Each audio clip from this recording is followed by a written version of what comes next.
Are you searching for the best in online black radio?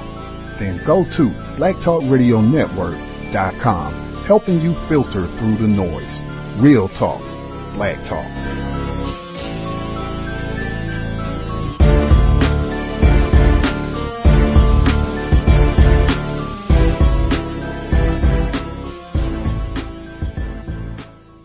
The internet is full of half-truths and all-out lies. We've all seen them, and many people on social media complaining about it.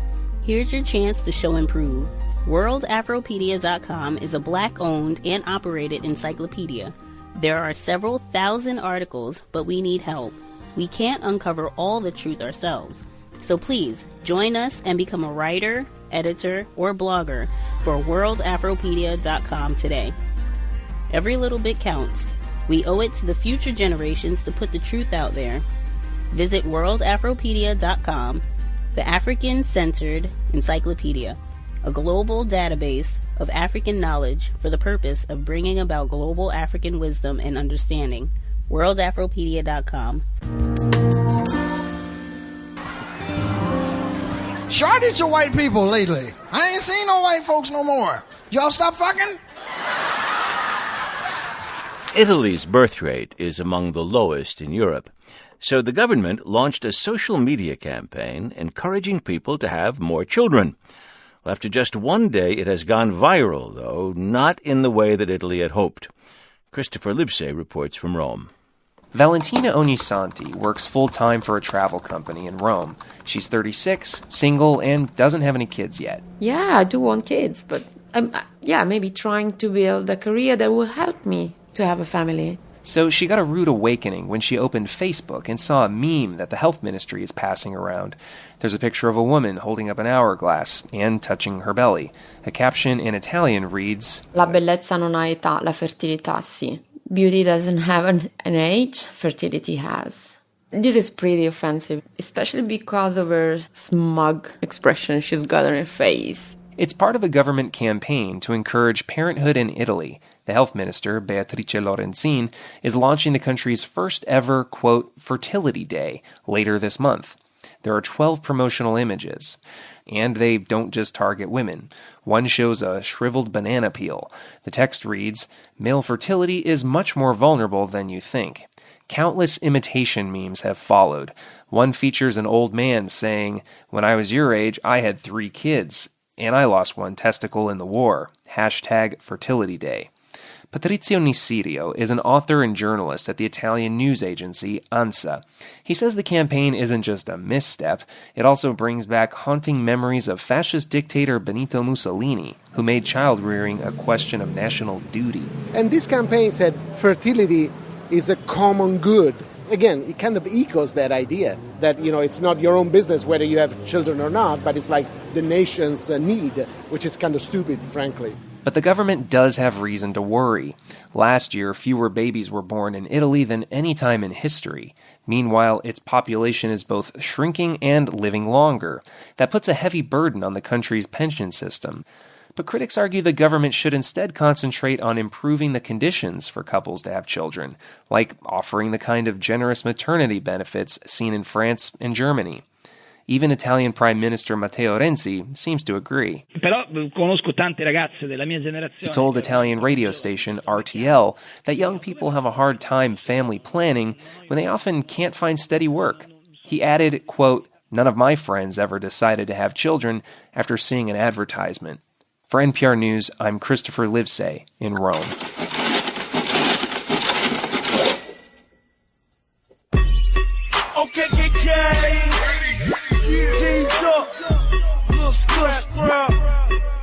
I got money, me, money in the bank. See you, man. Money in the bank. Yeah. Shout out what you drink. I got money in the bank. Yeah. Shout out what you drink. I got money in the bank. Yeah. Shout out what you drink. I got money in the bank. Yeah. Shout out what you drink. Decades ago, civil rights activists Booker T. Washington and Marcus Garvey urged African Americans to do business with each other to build wealth in their communities. The recent killings of black men by police officers and the Black Lives Matter movement have rekindled campaigns to buy and bank black. Some supporters are finding the call difficult to heed, as NPR's Yuki Noguchi reports.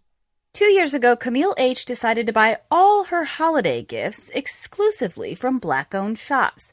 That proved easy, but it also seemed insufficient. I needed to do something a little bit more. I needed to do something more long-term. She decided to carry her financial activism forward. She bought produce from Black farmers markets, but found it hard to find daily essentials at Black-owned stores. Stuff like bread and cheese and boxed goods and, all of the things that you would normally see in the aisles in the grocery store, and not just the produce stuff. It was very difficult for me to find those items. She drove 20 miles to the nearest Black-owned gas station. She opened an account at a Black-owned bank and found a Black accountant.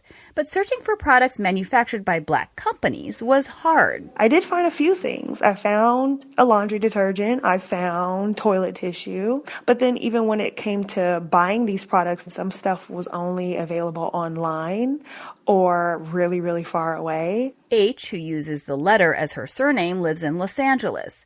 She wanted to rent Black and find Black-owned utilities. It didn't work. Black people just did not control enough resources at fundamental levels and in fundamental industries for me to make those types of decisions that I wanted to make. Asian and Hispanic communities have more banking capital and create goods and services that allow them to recycle their money in their communities. Camille H. argues there needs to be an Own Black campaign. That was one of the issues that I had with Buy Black, is that it really, really stressed the buying part and the consumerism part and not the owning and producing part. And there are a growing number of voices rallying for the same. Rapper Killer Mike is credited with jump-starting the Bank Black movement in July. Here he is in an interview with Atlanta's Hot 107.9. Let $100 million move into that. Take that $100 million and promise $15,000 to $18,000 loans for Black businesses or small homes. It's had a huge impact. Terry Williams is president of Black-owned One United Bank. We used to open about 50 accounts a day across, all of our branches and online. We are now opening up to 1,000 accounts a day. With the new demand, One United is opening a new call center in Miami, hiring 6 people, and looking into offering small business loans. Calls for Buy Black and Bank Black come at a time when the amount of money African Americans are spending as a group is growing faster than non-Hispanic whites. Their average age is younger, and they're more digitally engaged than other racial groups. That makes them increasingly important to all businesses, says Courtney Jones, Vice President of Multicultural Growth and Strategy for Market Research from Nielsen. But at the same time, Black-owned businesses don't want to be pigeonholed as just targeting their own. They ask her, how can I craft a complete marketing strategy so that I am tapping into all the opportunity that exists for me? That's a question Alicia Sargent grapples with. Sargent, along with 2 other Black women, co-founded dating site Go Dutch Today. She says she fights the notion that her business is just for Blacks. The website's main art features a white couple. Sargent says soon she hopes to feature many races. As we look at our business, it's important for us to be as diverse as possible, so that we are not labeled as the Black dating app, because that's not our goal. Sargent says she's been accused of hiding who she is. Not true, she says. She just wants the site to have the broadest possible appeal. Yuki Noguchi, NPR News, Washington. Real estate always appreciates. It goes up in value. And I don't care about the naysayers saying, oh, what about the market that crashed? Yeah, you know what? You might get a up and down in real estate. Even when we may have a bad market every here and there, it still always rises. It always recovers because we always need somewhere to live. We always need somewhere to live. It sounds like something that should be an easy fix. But it's anything but. We first told you about some local homeowners who found racist language in old documents covering their new neighborhood last week. Those papers are decades old. Tonight, those homeowners were hoping to get that language erased, but it's not that simple. Fox 40's Ben Deasy joining us live tonight from El Dorado Hills. Good evening, Ben. Good evening, Ty Simone. You've got it right. These are racist relics from an America now 50, 60 years in the past, but they have a way of just sort of hanging around, and they are causing quite a bit of embarrassment to at least 3 different communities here in El Dorado Hills. Whites only, right there in black and white, on home ownership papers still in effect some places in El Dorado Hills. I'm embarrassed as a El Dorado Hills resident. The revelation of the racist rules isn't welcome in homes here. Among other things, inappropriate, illegal, reprehensible. And the El Dorado Hills Community Services District says the racist rules aren't enforced here either. But getting rid of them isn't as easy as getting out an eraser. Challenging, definitely challenging anytime you want to get some sort of change in any community in this day and age where people may not be voting in a high turnout. You heard him right. To legally amend this illegal agreement, you still need a majority vote of the homeowners affected. Come on. Come on here. Lisa Letta Foster and her husband Cameron first called attention to the Caucasian clause in a Fox 40 report.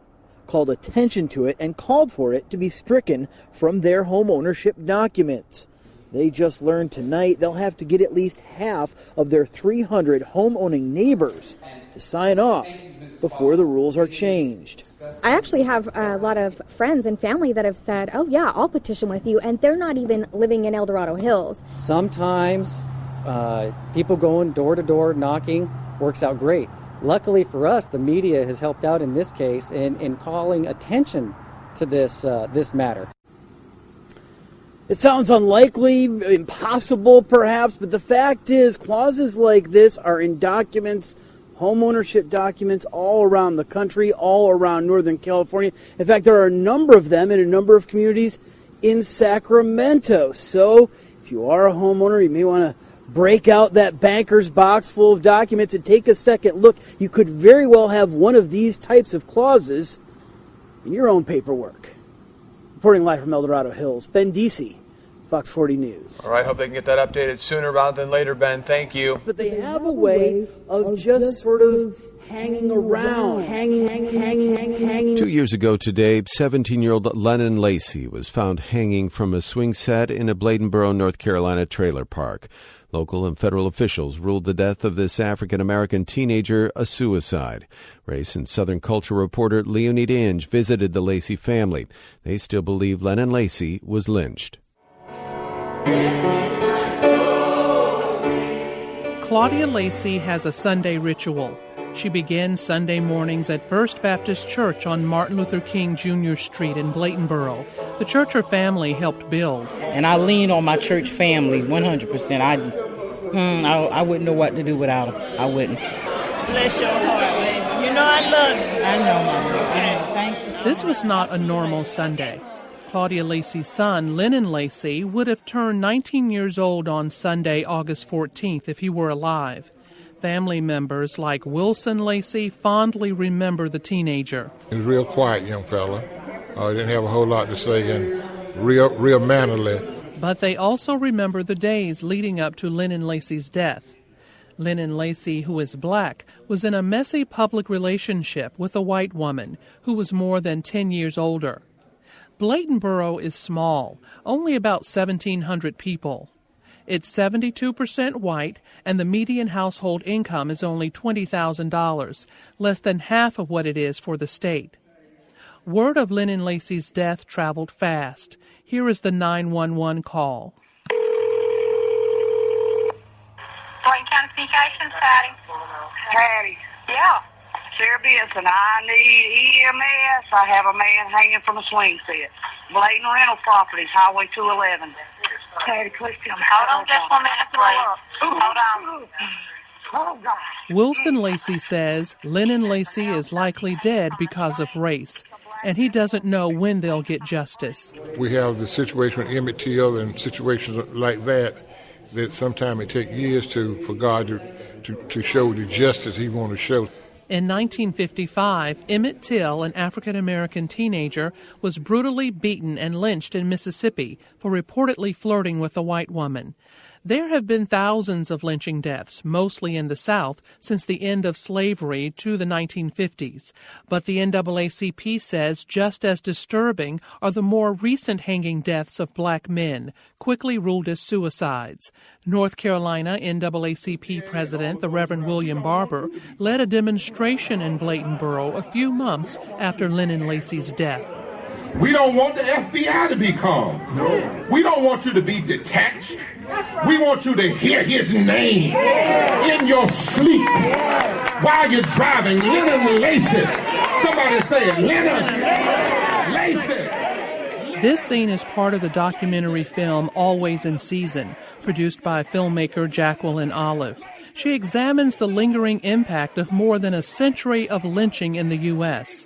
The film airs on PBS next year. Everybody's out here, all the family, grandparents over there, all the other ancestors over there. This is her mom and dad over here. This is my mom and daddy here. After church, Claudia Lacy always stops by the family cemetery, the resting place of her son and several other relatives. It's not far from her home, which is also close to where Lennon Lacy was found hanging from a swing set. I come here because, like I see, the solitude, just the emptiness of him not being physically here with me. I just need that connection. Claudia Lacy says she still doesn't have enough proof her son wasn't lynched. I need the proof. I need it on paper. I need it scientifically noted. I want to know this is the real reason this happened. The Lacy family may never have the justice they want and need. Earlier this summer, the U.S. Justice Department closed their investigation into the death of Lennon Lacy, saying there was no evidence that his death was a homicide or a hate crime. Leonida Inge, North Carolina Public Radio, WUNC. And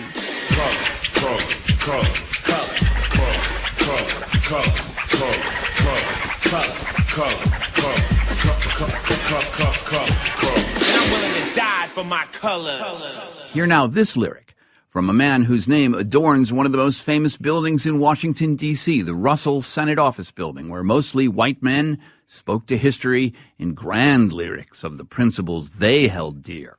Richard Russell said this: "As one who was born and reared in the atmosphere of the Old South with 6 generations of my forebears now resting beneath Southern soil, I am willing to go as far and make as great a sacrifice to preserve and ensure white supremacy in the social, economic, and political life of our state as any man who lives within her borders." That's Richard Russell, the senator from Georgia, who was willing to lay down his life for white supremacy. And I'm willing to die for my colors. Feels and sounds upsetting, so far out of the mainstream of today's politics.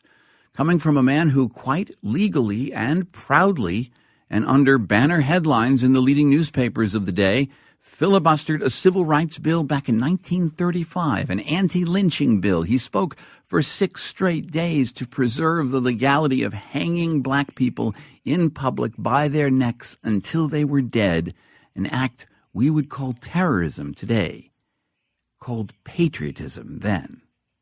I want to warn you that the language of this legal American politics we like to think of in the abstract is only going to get more upsetting in this little segment, and perhaps you may want to stop listening now, but I hope you don't.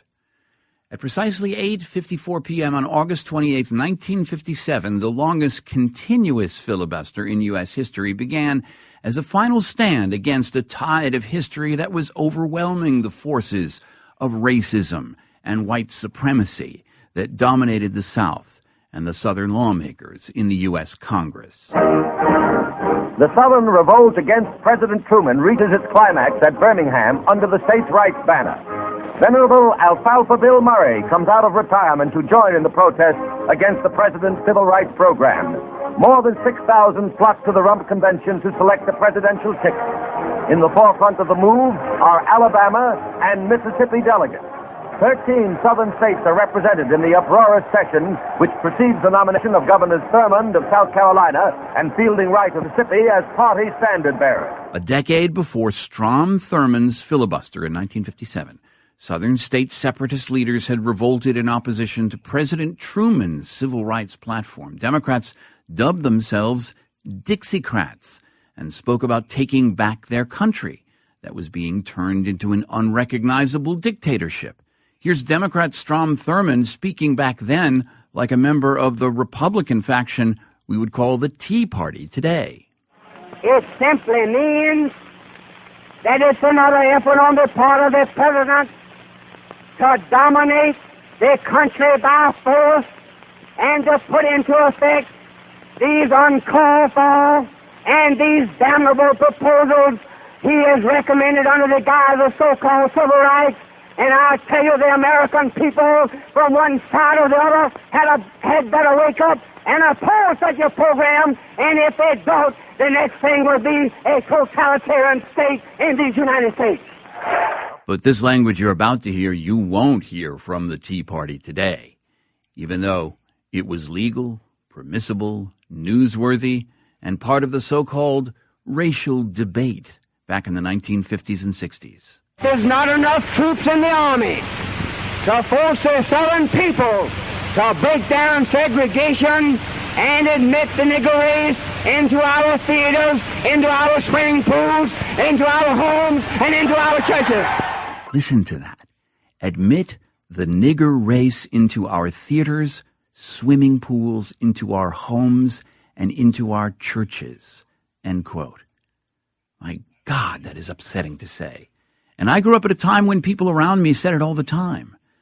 This was a U.S. Senator, Strom Thurmond, who holds a record for filibustering that we may be tempted to note as some kind of Olympic event, continuously talking from 8:54 p.m. on August 28, 1957 to 9:12 p.m. August 29, 1957, the longest filibuster in history, 24 hours, 18 minutes, but it's no Olympic event. It's a lyric of hatred and endorsement of violence and bigotry that stands as a national shame. There's no recording of it. They didn't record it in the Senate back then. But here's some of what he said. Quote, "I am convinced that this is bad proposed legislation which never should have been introduced and which never should have been approved by the Senate. I urge every member of this body to consider this bill most carefully. I hope the Senate will see fit to kill it." That word kill feels as reckless and brutal and offensive as that N-word, spoken without a care in the world in this lyric of hate, a lament for a tradition of segregation, vigilantism, death, and hatred. Disguised as something called states' rights, a principle spoken of quite vigorously today in debates. Governor Strom Thurmond was the party presidential nominee of the Dixiecrats back in 1948. There's a monument to him in Washington and Alabama, places where you can see no monuments or commemoration of the legacy of slavery, Jim Crow, or segregation. Well, maybe there's the White House. It was built by slaves, after all, the First Lady reminded us recently. We should also note that Strom Thurmond lost the political battle. He holds the record for filibustering on that day in 1957. The gay rights movement is changing everything. Over the last 4 years, the Obama administration has championed an ambitious campaign to defend the rights of LGBT people overseas, especially in Africa. Homosexuality is illegal across much of the African continent. NPR's Gregory Warner brings us two LGBT activists who are wrestling with the double-edged sword of American support. When more visibility can mean more vulnerability, an outsider's protection can complicate the path to acceptance. Everyone knew when President Obama made his visit to Kenya last summer that he would say something about gay rights. American activists were pressing him to condemn Kenya's colonial-era law making homosexuality a crime. Kenyan politicians were grandstanding against unwelcome lectures from the West. And in all this debate over the politics, many members of the Kenyan LGBT community wanted one thing above all: safety. That was the most tense in our life. Like, we were so worried before Obama came. John Mathenge is director of a local community center and clinic in Nairobi. It's called Hoimus. He says in the weeks before Obama's visit, homophobic attacks increased all across Kenya. People were so scared that they stopped coming to his clinic, even to pick up HIV meds. Finally, the day of the visit arrived. I've been consistent all across Africa on this. President Obama spoke at a press conference at the Kenyan State House. I believe in the principle of treating people equally under the law. And when the Kenyan president, Uhuru Kenyatta, rose to respond, he at first seemed to hide behind the culture argument. It's very difficult for us to be able to impose on people that which they themselves do not accept. But then he uttered a phrase that somehow seemed to appease both Kenyans opposed to gay rights and many members of the Kenyan LGBT community. For Kenyans today, the issue of gay rights is really a non-issue. Gay rights, he said, is a non-issue in Kenya. Now, this moment of a much longer press conference was seized on by American commentators as a rebuttal to Obama, or even a rationalization for violence. But John Muthenge, the gay activist, says that phrase saved lives. The anti-gay rhetoric from Kenyan politicians immediately cooled down. An anti-homosexuality bill in Parliament was quietly killed. When the president spoke like it's an issue, he told people, concentrate on things to build the country, not to think about people's bed. John Muthenge, I should say, is not the conflict-avoiding type. He is an openly gay man in Kenya, that's a rarity, and he's a named plaintiff on a lawsuit in Kenyan courts trying to strike down that law that makes homosexuality illegal. So he is someone who has sought the spotlight despite the dangers. What dismays him about the American campaign for LGBT rights in Africa is not that it makes the community or their issues more visible. It's that it bolsters, unintentionally, a piece of propaganda that's often used to discredit African activists. This is not a Kenyan thing. This is a Western thing. Why is he being pushed by the white men? This idea that homosexuality is a kind of Western import. It's particularly demoralizing to Muthenge when he recalls his long, hard journey to come out, first to himself and then to his family. I've always been who I am, and I'll remain who I am. I know they say sometimes we are agent of the white people, or we are agent of the Obama. No, that's a lie. But that lie does make it harder to gain the trust, let alone the acceptance, of his fellow Kenyans. And so Muthenge says he does want President Obama and U.S. diplomats to keep speaking out. But at the same time, they should always speak when we speak. When I left Muthenge's office, though, I wondered how people would answer this question in a country where gays and lesbians can't risk such a public stance, where coming out can be even more perilous. So I left Nairobi and I flew over the border to Kampala, Uganda. And I met this guy. My name is Pepe Julian Onziema. Onziema is a transgender man and a Ugandan activist. And just 2 days before my arrival, he'd been arrested at a secret gay pride event at a private bar. This was his 5th arrest in Uganda over the last 8 years. But this time was different. Not only were the police more violent, they beat him with batons on the way to the station, but they also taunted him for his American support. They're like, okay, let's see how your American money is going to get you out of this today. It's definitely connected to the perceptions that they have about us, that we have money, that the West has given us money, and that, the West is protecting us. Onziema says he can almost understand his tormentors because he is a well-known Ugandan LGBT activist in a country where America is paying attention to this issue. Onziema enjoys a political clout that's far out of reach of the average Ugandan. He can call a U.S. diplomat on his cell phone or a high-level government official, and these Ugandan cops seem to resent him for it. Once off the police truck and booked at the station, Onziema was tossed into a prison cell where inmates were instructed to take care of him. So it was in there that, the beating started. They just kept on hitting me and hitting me and hitting me. And thank God for the intervention that, the 1 hour ended. When it did. It only ended because of the hurried tweets that Onziema and others had made earlier to alert the U.S. Embassy, and the Americans intervened. The irony is that, in a way, it was the American money, or not the American money, but your American connections that did get you out of that prison. Yes. Our so-called U.S. money saved us anyway. Oh, man. Now, every American attempt to intervene around the world is always going to risk unintended consequences, but Onziema faces a particularly cruel paradox. The more public protection he gets from America, from the American-backed Ugandan government, the more he's an object of envy and outrage from ordinary Ugandans, and thus the more protection he needs. The irony of American money. It's just the power it gives you and then how powerless it leaves you at the same time. How should Americans feel about that? Exactly. I think the fact that I'm seated here talking, they should feel proud. Proud that he's not still in a prison cell. Proud that he's even able to discuss these fairly nuanced contradictions of diplomacy. Proud that he has a voice, even if it came at a price. Gregory Warner, NPR News, Kampala. You could own this freaking hotel, except for one thing. You're black. You're not even a nigger. You're an African. Good morning, Natasha. Good morning, Eusebius. Excellent show. Thank you so much for this opportunity. I've tried for 2 days to get through to the station.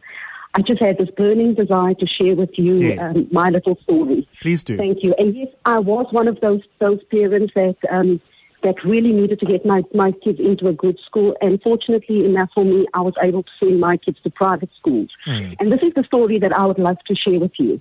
I have a 24-year-old daughter who's gone to a small convent private school for girls.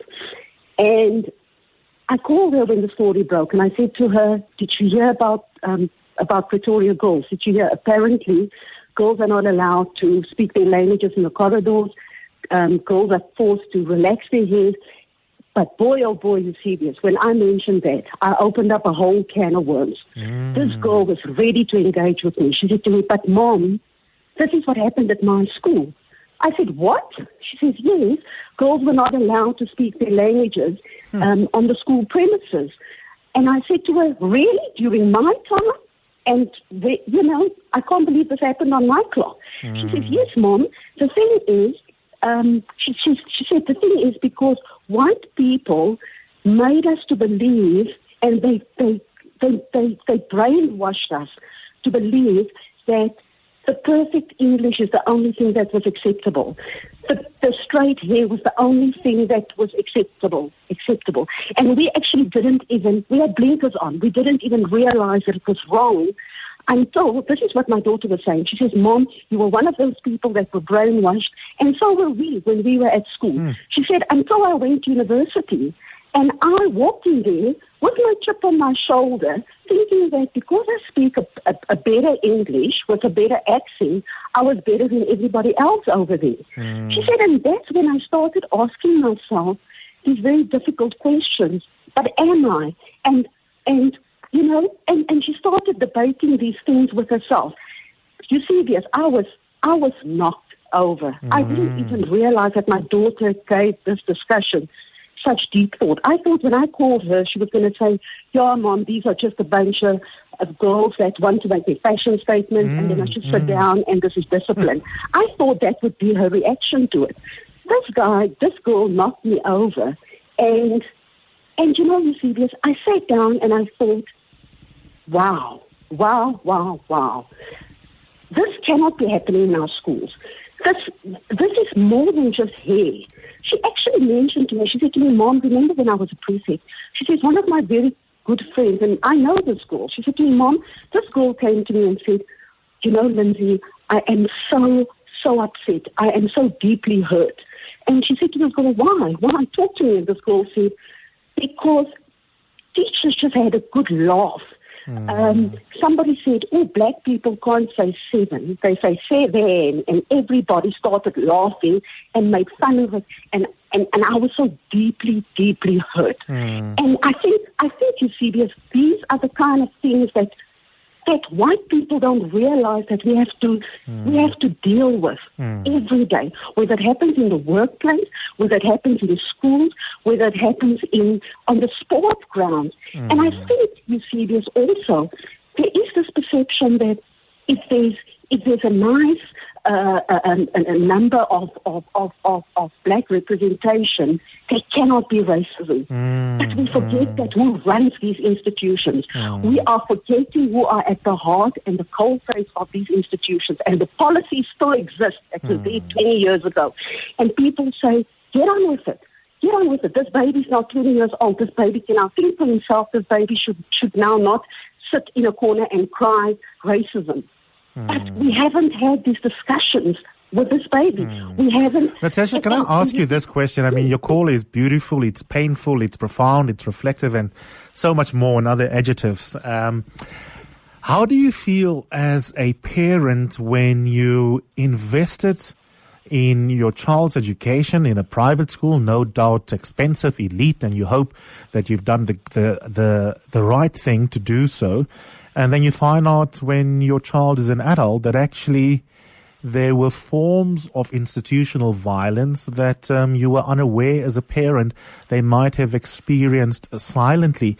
That call, when you made that call to your daughter, what reflections came up for you afterwards about you as a parent while you were parenting a young lady in high school? You see, yes, I was totally shocked. I was flabbergasted. I was knocked right over onto my back. I think I have robbed my daughter from an opportunity to live in the real world. And as she said to me, I had this perception of life until I went to varsity and I was back in the pool with everybody else and I had to deal with everybody else around me. And this is when she really started to investigate herself. And I felt hurt, you see this, and I felt hurt that she actually never came to me and had this discussion with me. At the same time, I almost felt betrayed by the school that I think you see this, let me say this. I don't think it was a deliberate thing from the school side. You know, Julie Madonsela was talking about that. But what I mean in part, Natasha, is that is there a part of you, and I don't think you should feel like this, but I'm curious whether you might. You're obviously a conscious mom. A conscious mom is a mom who is still friends with their daughter and calls them up and have a lekker chat about the world, as you have done with your daughter. But do you feel like you ought to have been more aware? Because part of this conversation has now been about the degree of participation of black parents on school governing bodies being more vigilant. The fact that teenage daughters are going viral is cool, but where are we as adults in this conversation? Do you feel that you ought to have been more aware of dynamics at this private school as a mom? Yes, absolutely. And this is why I had this burning desire to make the school, because I want to say to moms out, and I'm sure there are so many like myself, that were sending our kids to school. You know, we were living by the code of conduct, and we were just ignorant around these facts. And I think we should have these discussions, and I think schools should have these discussions where they, you know, let's air these policies. Absolutely, Natasha. Thank you so much for your bravery, for your reflections, and I think for the kind of communication channels you've opened up about your daughter and suddenly realizing that their experiences were not quite what you thought they were when you invested in expensive education. That's a nappy-headed horse there, I'm going to tell you that now. We've got, is it Milshka on the line? Milshka or Mishka? Good morning. Hi, John. Good morning. Is it Milshka or Mishka? It's Mishka. Mishka, how are you doing? Mishka, go for it. I'm good. Hi, John. Go. Yes, I'm very well, and you, Mishka? I'm great, thanks. Go for it. Okay, so I was just at Pretoria High School for Girls about 10 minutes ago. Yes. The entire school is basically on lockdown. There's a heavy security presence. I spoke to a few teachers. They said that administration had a meeting this morning that said that everything should go along as normal. And if there is any protest action, they will be calling the police to action, which I find to be incredibly disturbing considering that there are young girls on the property and the protest action was going to be started by old girls or former students. Now you're, hold on, Miss. You're a journalist, is that right? Who are you, Mishka? I'm my full name is Mishka Waza. I'm a journalist for the Daily Vox. Yes. And I'm a politics editor for Activate Online, Rhodes University student newspaper. Okay, all right. So you went and had a look at this, and the situation is tense. It is very tense. And the issue itself, I mean, have you looked into it? Have you spoken it? Presumably, you would agree that a school has the right to set some form of rules regarding dress, regarding hair. But obviously, in this case, it's a difficult one, and many other cases. Yes, definitely. I did attend Girls High for 5 years, and I do think that the rules that they tend to enforce are extremely stringent and borderline racist. Okay, so what rules would you have? Well, as an Indian girl, I did not experience, or my lived experience is very different to the lived experience of the black girls at the school. But obviously, I did have black friends, and they were not allowed to have their hair in very long braids. They were not allowed dreadlocks. They were not allowed afros. I think that the rule overturning the ban on afros only happened in my matric year, which was last year. And even then, the afros have to be very small, which is difficult to maintain. I mean, afros themselves are very difficult to maintain. Yeah. There are incredibly stringent rules regarding uniforms, and in a school where many of the students are not from economically advantaged backgrounds, the rules that they had in terms of the length of dresses, the way that the dresses looked, we even had rules regarding socks, like the way that your socks had to be tied. Yes. They were all just extremely unnecessary. And the teachers would go on and the administration would go on about it being part of tradition. But my question is, whose tradition? I agree with you totally, Mishka. What I can't understand is, and maybe it's unfair to focus on one particular school, but having said that, that's the one you visit. You visited a school like that, which also has got a very, very good reputation. How have they not spoken to the kids already? How have they not spoken to parents? How have they not looked at an issue which I would not believe they believe is racist? I'm not saying it's not racist, Mishka. I'm saying I doubt if anybody from Pretoria Girls High would say we are a racist school. Why has this not been raised and dealt with in a way that is much more, I suppose, constructive than destructive? And that's what amazes me. Well, to be honest with you, John, because I was in the school for 5 years, I do know how it works. I was very involved with the school as well. What the administration does do is silence people. If you have a complaint, all you do is put a piece of paper under the principal's, the headmistress's door, and no one looks at it. No one adjusts any rules. No one comes back to you about the rules. All they do is a sort of bureaucratic process where you're expected to give the complaint and nothing happens. And if the complaint irks someone, then you get a disciplinary hearing or you get suspended.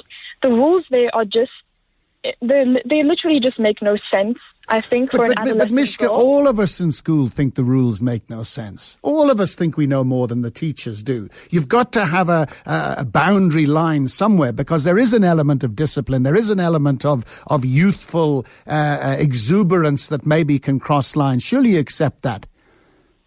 But I think that the problem here is that we're not talking about youthful exuberance. We're talking about self-expression. We're talking about identity. But self-expression can also have limits in a school, surely. You can't have people, half naked. You can't have people painting themselves because they want to exhibit self-expression. I mean, when you're youngsters and kids, you say, hang on a second, anything goes because we're cool, we're youngsters, the world belongs to us. And when you're later, you say, well, hang on a second, maybe that discipline did, in fact, cause me to be a better person, etc. You've got to have some rules, haven't you?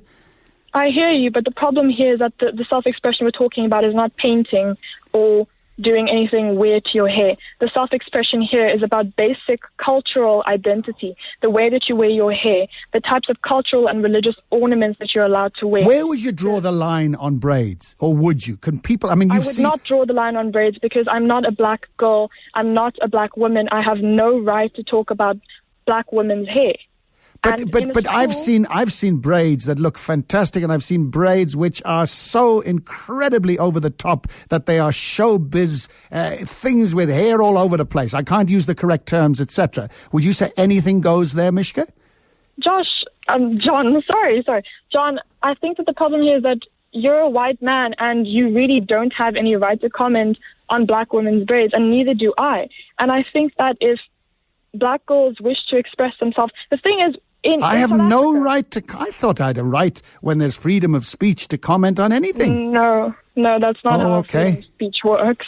Well, you tell me what I've got a right to comment on, Mishka.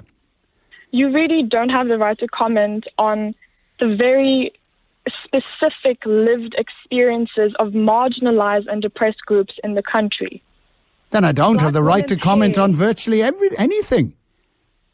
Black women's hair is an extremely contentious issue in the country. It has been a contentious issue since colonial times. And the way that black women are reclaiming their hair, or rather claiming their hair because they were never allowed to claim it in the first place, is an issue that they have to deal with by themselves. All right. We have no right, or rather non-black people have no right to talk to them about how to wear their hair or what goes in which situations. Not even to discuss it? I think you can discuss it. Oh, I can discuss it. I can discuss it. Okay, all right. When in a discussion you begin speaking over black women, which is often the case, that becomes an issue. All right. Okay. Thank you, Mishka Wazar, journalist and political editor for Activate Online, which is a students' news portal. All right. And don't get me wrong, because I don't believe that racism can be experienced by white people. I've told you. I think that racism is something experienced by black people. That's a lesson that I have learned. But now I'm told we cannot discuss issues to do with well, you heard what Mishka said. You think she realized by now it's the hair? It's all about the hair. In this country, there's nothing worse than being branded a racist, unless I suppose you're stuck in the old South Africa. You're some sort of right-winger who'll wear it as a badge of honour. But for most people, it's the worst thing that can be laid against you. Well, I'm in that place at the moment, and I can tell you it is not nice. It hurts a lot. Yesterday, we had this issue of complaints into hair policy and allegations of racism at a famous school in Pretoria. I said I was surprised at this based on the reputation, and the MEC agreed with me. And I do not and never did claim to be an expert on female hairstyles.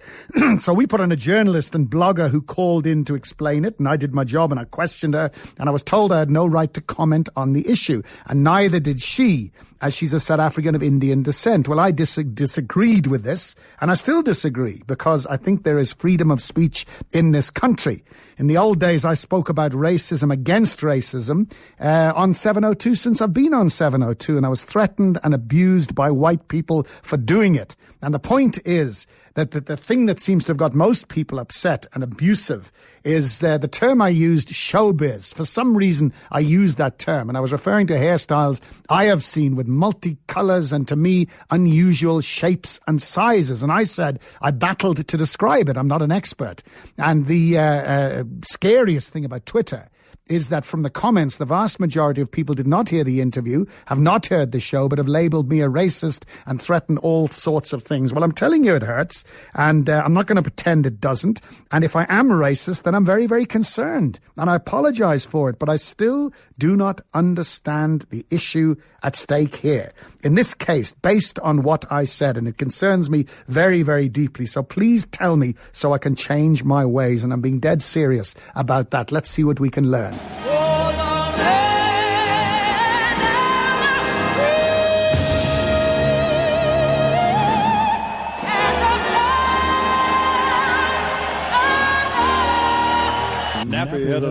A Baytown teenager is fighting back tonight after she was told she may not be able to cheer at a football game because of her hairstyle. Well, her family believes it goes beyond school policy into a much bigger issue. Eyewitness News reporter Kevin Quinn joins us live with this story, all new at 6. Kevin? Yeah, Dave, that teen's mother says the only explanation for this is discrimination based on race. She says it's been going on for about a year now, far too long. So was that your 15-year-old Kimira Jean-Marie is a flyer on the Ross Sterling varsity cheer squad in Baytown. The coach makes it hard to be on varsity. She says the coach has been on her repeatedly about her hair, so much so that she claims it's damaged her self-esteem. She makes me feel bad about myself, kind of. This year, she says she had special braids done in the hope of meeting cheer requirements. Her mother says things really got out of hand last week when the coach told Kimira she wouldn't be able to perform at Saturday's football game if she showed up as she did at school, with her hair in braids, even though it was in a ponytail. I said, if that's the case, put it in writing. Just put it in writing. She says the school district refused. What is in writing are these Sterling High cheer guidelines, only stating hair must be pulled back in a secure ponytail, that the hair must not distract from the cheer environment, and that an administrator will determine if a hairstyle is disruptive. I feel like she singles me out. Kimira says other girls are given more leeway in hairstyles. Nowhere in the guidelines does it say anything about prohibiting braids. As the only African American on the cheer squad, she and her mother say the coach seems to be more adamant about complaints against her. She's been harassed, she's been bullied by this particular teacher, and I'm tired of it. Now, a spokesperson for Goose Creek Consolidated Independent School District says this was only a simple disagreement over hairstyles, telling us in part, quote, "This student is not the only cheerleader who has been asked to correct her hairstyle or other parts of her uniform. Further, she was in no way reprimanded, punished, or kept from participating. She was simply reminded to use the agreed-upon hairstyle. In no way do we discriminate or tolerate discrimination of any student." By the way, Kamira did go to that game with the braids in her hair, and she was still allowed to perform. We're live in Baytown. Kevin Quinn, 13 Eyewitness News.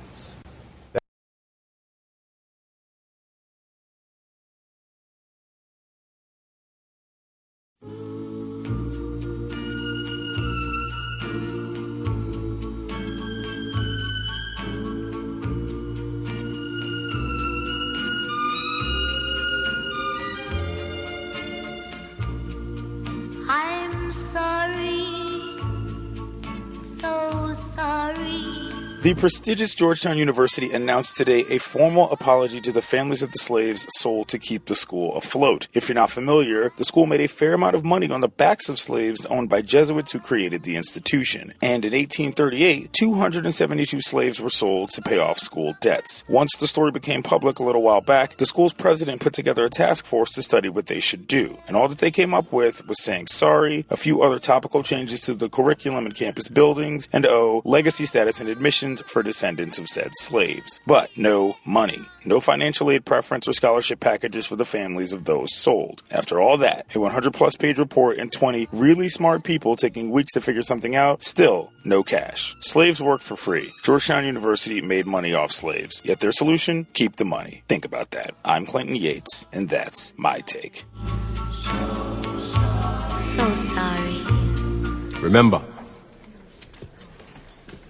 no one is going to treat you special just because you are black. My child matters. Her child matters. All these children matter. Emotions running high again at Buckeye Union High School in the Southwest Valley over a Black Lives Matter t-shirt flap that sparked threats of violence with racial undertones. Family and friends of the student at the center of the debate rallying to support her. And as William Pitts shows us, protesters today hope that hate and intolerance around campus will subside. We're fired up. We can't take it no more. That was the message Mariah Havard and 9 other students had for their classmates and the administration at Buckeye High School when they walked out of class this morning. Can't take it no more. Last week, Mariah was sent home after wearing a Black Lives Matter t-shirt, which the school says violated the student dress code policy. Mariah's mother says since then, her daughter and others have experienced physical and racial intimidation that has amounted to... There's been threats. The kids have been threats. They've been, racial slurs. The same young man that said this to my daughter called another young lady the N-word. Cheyenne McNeil says she felt the mood around the school change over the past week. I just get a lot of dirty looks and I don't like that. At a small rally off the school grounds, parents said the tension on campus goes well beyond one student's wardrobe choice and needs to be addressed by the administration. Because of the way the issue was handled afterwards. That's where the conflict is. Last week, the assistant principal we spoke to cited the school's dress code policy, which bans clothing and accessories which can, quote, disrupt the education process. They're not out here saying, we don't want to go to school. They're saying we want to be treated fairly in school and we want to be protected in school. William Pitts, 12 News. The Buckeye police chief tells 12 News that he's had units on campus a few times last week, but has nothing to report. So, Buckeye Union High School. There were students that walked out. Why did they walk out? They walked out in protest of a sophomore girl who's being disciplined for wearing a Black Lives Matter T-shirt. Racist. Oh, they're racist. Yeah. School's racist. How dare you kick me out because I'm wearing a T-shirt?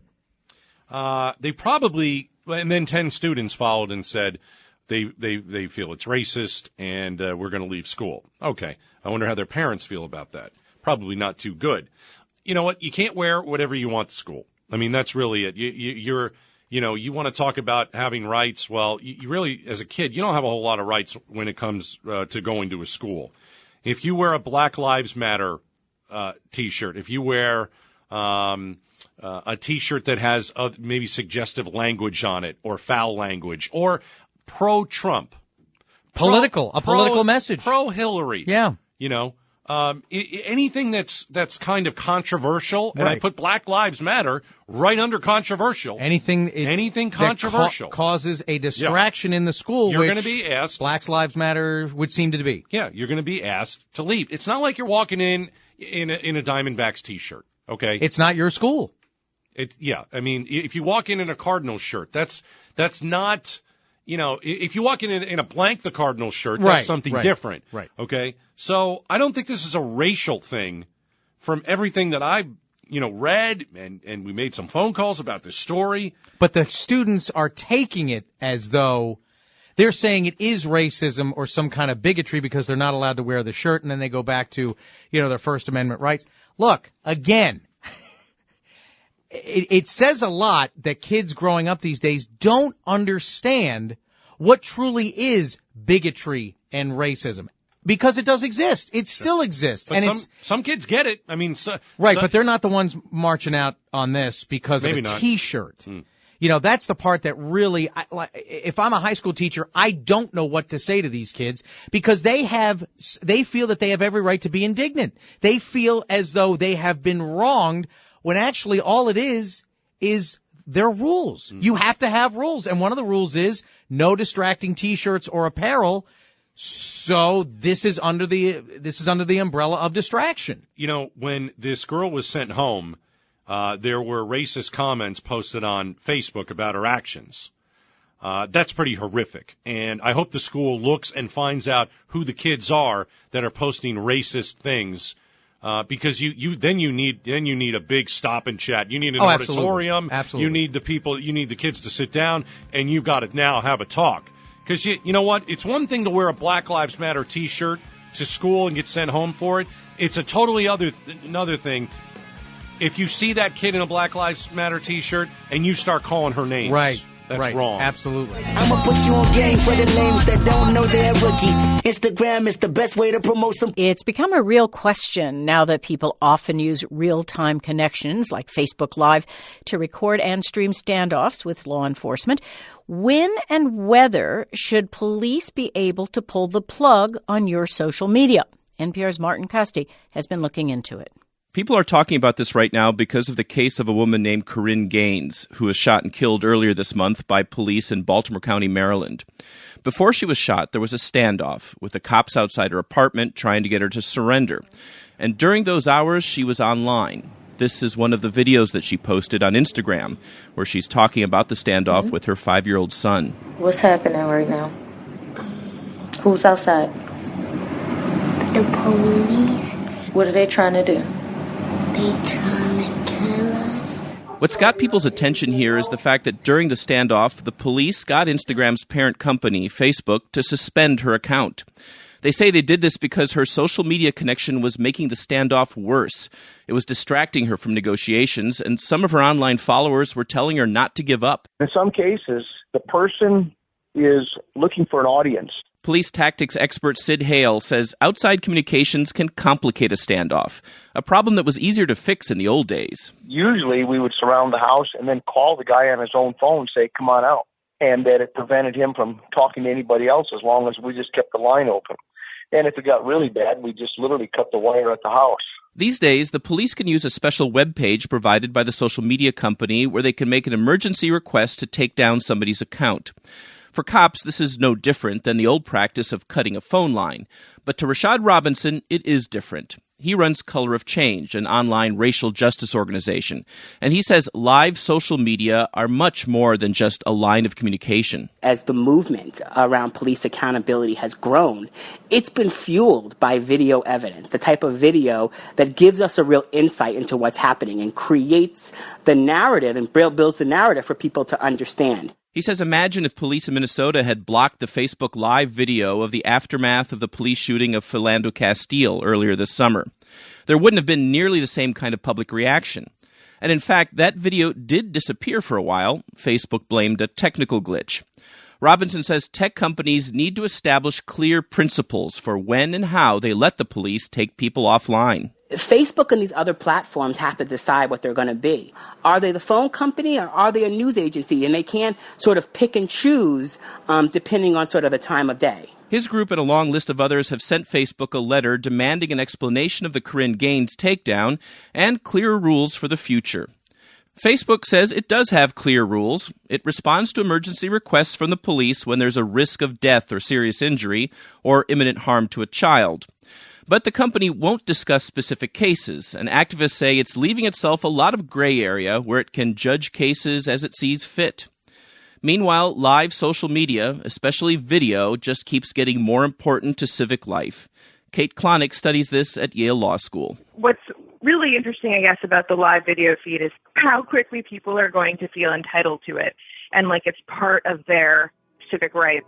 But of course, social media is not a legally defined right, at least not yet. Martin Costi, NPR News. Don't resist, put them pie, you think I won't, but why wouldn't I? I'm a cop. Turn around and face that way now, or I'll spray you. Hey, man. Hey, my mama's 84 years old, mother. Hey, man. Body cam video from Muskogee Police generating a lot of controversy tonight. Black community leaders in Muskogee are calling for changes in police training and policies. That's after an 84-year-old woman was hit with pepper spray earlier this month. Channel's Charles Ely reports that think progress is being made and they're glad their city has been peaceful. He's live tonight in Muskogee. Chuck. That's right, Mark. They hope that continues until the police investigation is completed. Now, it all started when the woman's son tried to escape a cruiser like this one and locked himself in their home. She was sprayed after he was arrested for a long list of charges. Arthur Blackman was tased and arrested for a list of offenses, including DUI obstruction and carrying a weapon. As the loud and frantic situation unfolded, it was confusing and frightening for everyone. Geneva Smith tried to intervene for her son and was disabled by the pepper spray. Community leaders think that could have been avoided because she was never a physical threat. An officer had his hands on her and she was trying to comply, but yet being confused, 84 years old, being woke up in the middle of the night with a whole bunch of racket and a commotion that can get you your mind's not focusing and understanding. The black leaders also say she was receiving conflicting instructions, but they acknowledge it was a difficult situation for the officers as well. They've already met with the city and the police about making changes, and a city councilman thinks they'll come to a resolution. I could honestly say the city's heard, this police department is heard, as well as the community's heard, so we got to turn that hurt into a healing process. People who live nearby are still upset about the situation. They don't want anything like it to happen again.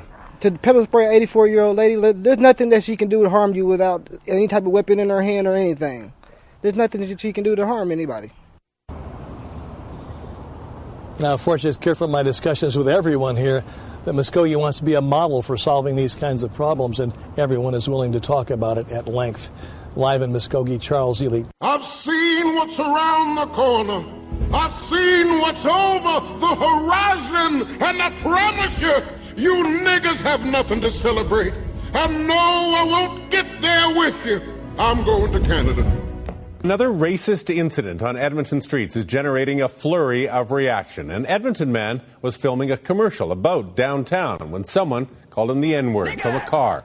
A confrontation ensued, and it was all caught on camera. CTV's Dan Grummett joining us in studio with more on what was said and the reaction to it tonight. Dan. Yes, Daryl, it happened to Jesse Lipscomb, and he posted the video to Facebook this morning. We're going to show it to you now, but first, a warning. It contains offensive language, but we're airing it because we think it's important to show exactly what Jesse experienced. A PSA on the love of downtown. The niggers are coming. The niggers are coming. Interrupted by hate.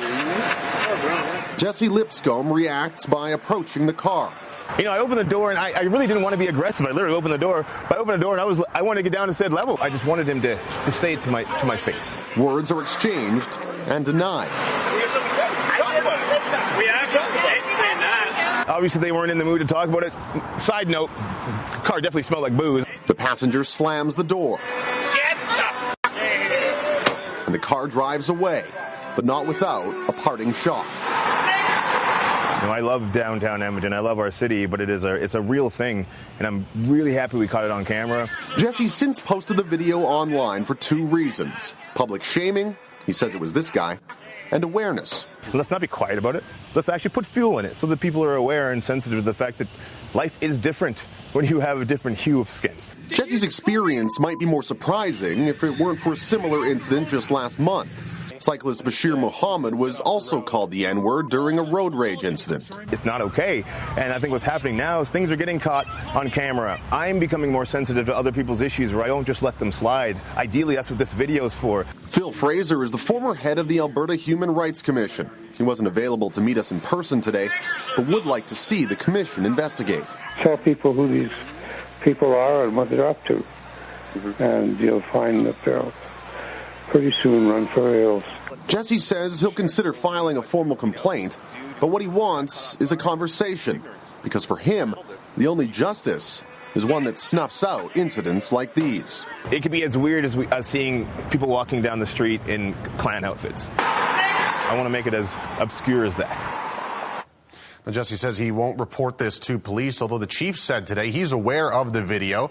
He says the hate crimes unit's going to look at it, see if any charges are warranted. This video is reaching tens of thousands of people. This morning, it had about 1,000 views. Tonight, it has more than 125,000, and that's on Jesse's Facebook page alone. You can watch the video on our website, edmonton.ctvnews.ca. Daryl. Okay, Dan, the mayor got involved in last month's incident, even meeting with Bashir Muhammad.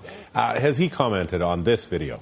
Well, just so happens Don Iveson knows Jesse personally, and he did release a statement this afternoon, and it reads, "I have seen the video, and I condemn the use of racist language by the occupants of the car. No one in our city should ever be exposed to hateful comments like this." All right, Dan Grummett, live in studio tonight. Thanks, Dan. You're welcome. According to police, Deadman, with 2 teenage girls as his passengers, drove to a local McDonald's, meeting up with the rest of the group. There, according to witnesses interviewed by police, he said, "I ran that nigger over."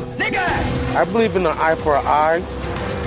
I believe what he done was so horrific, I don't think I would talk to him at all.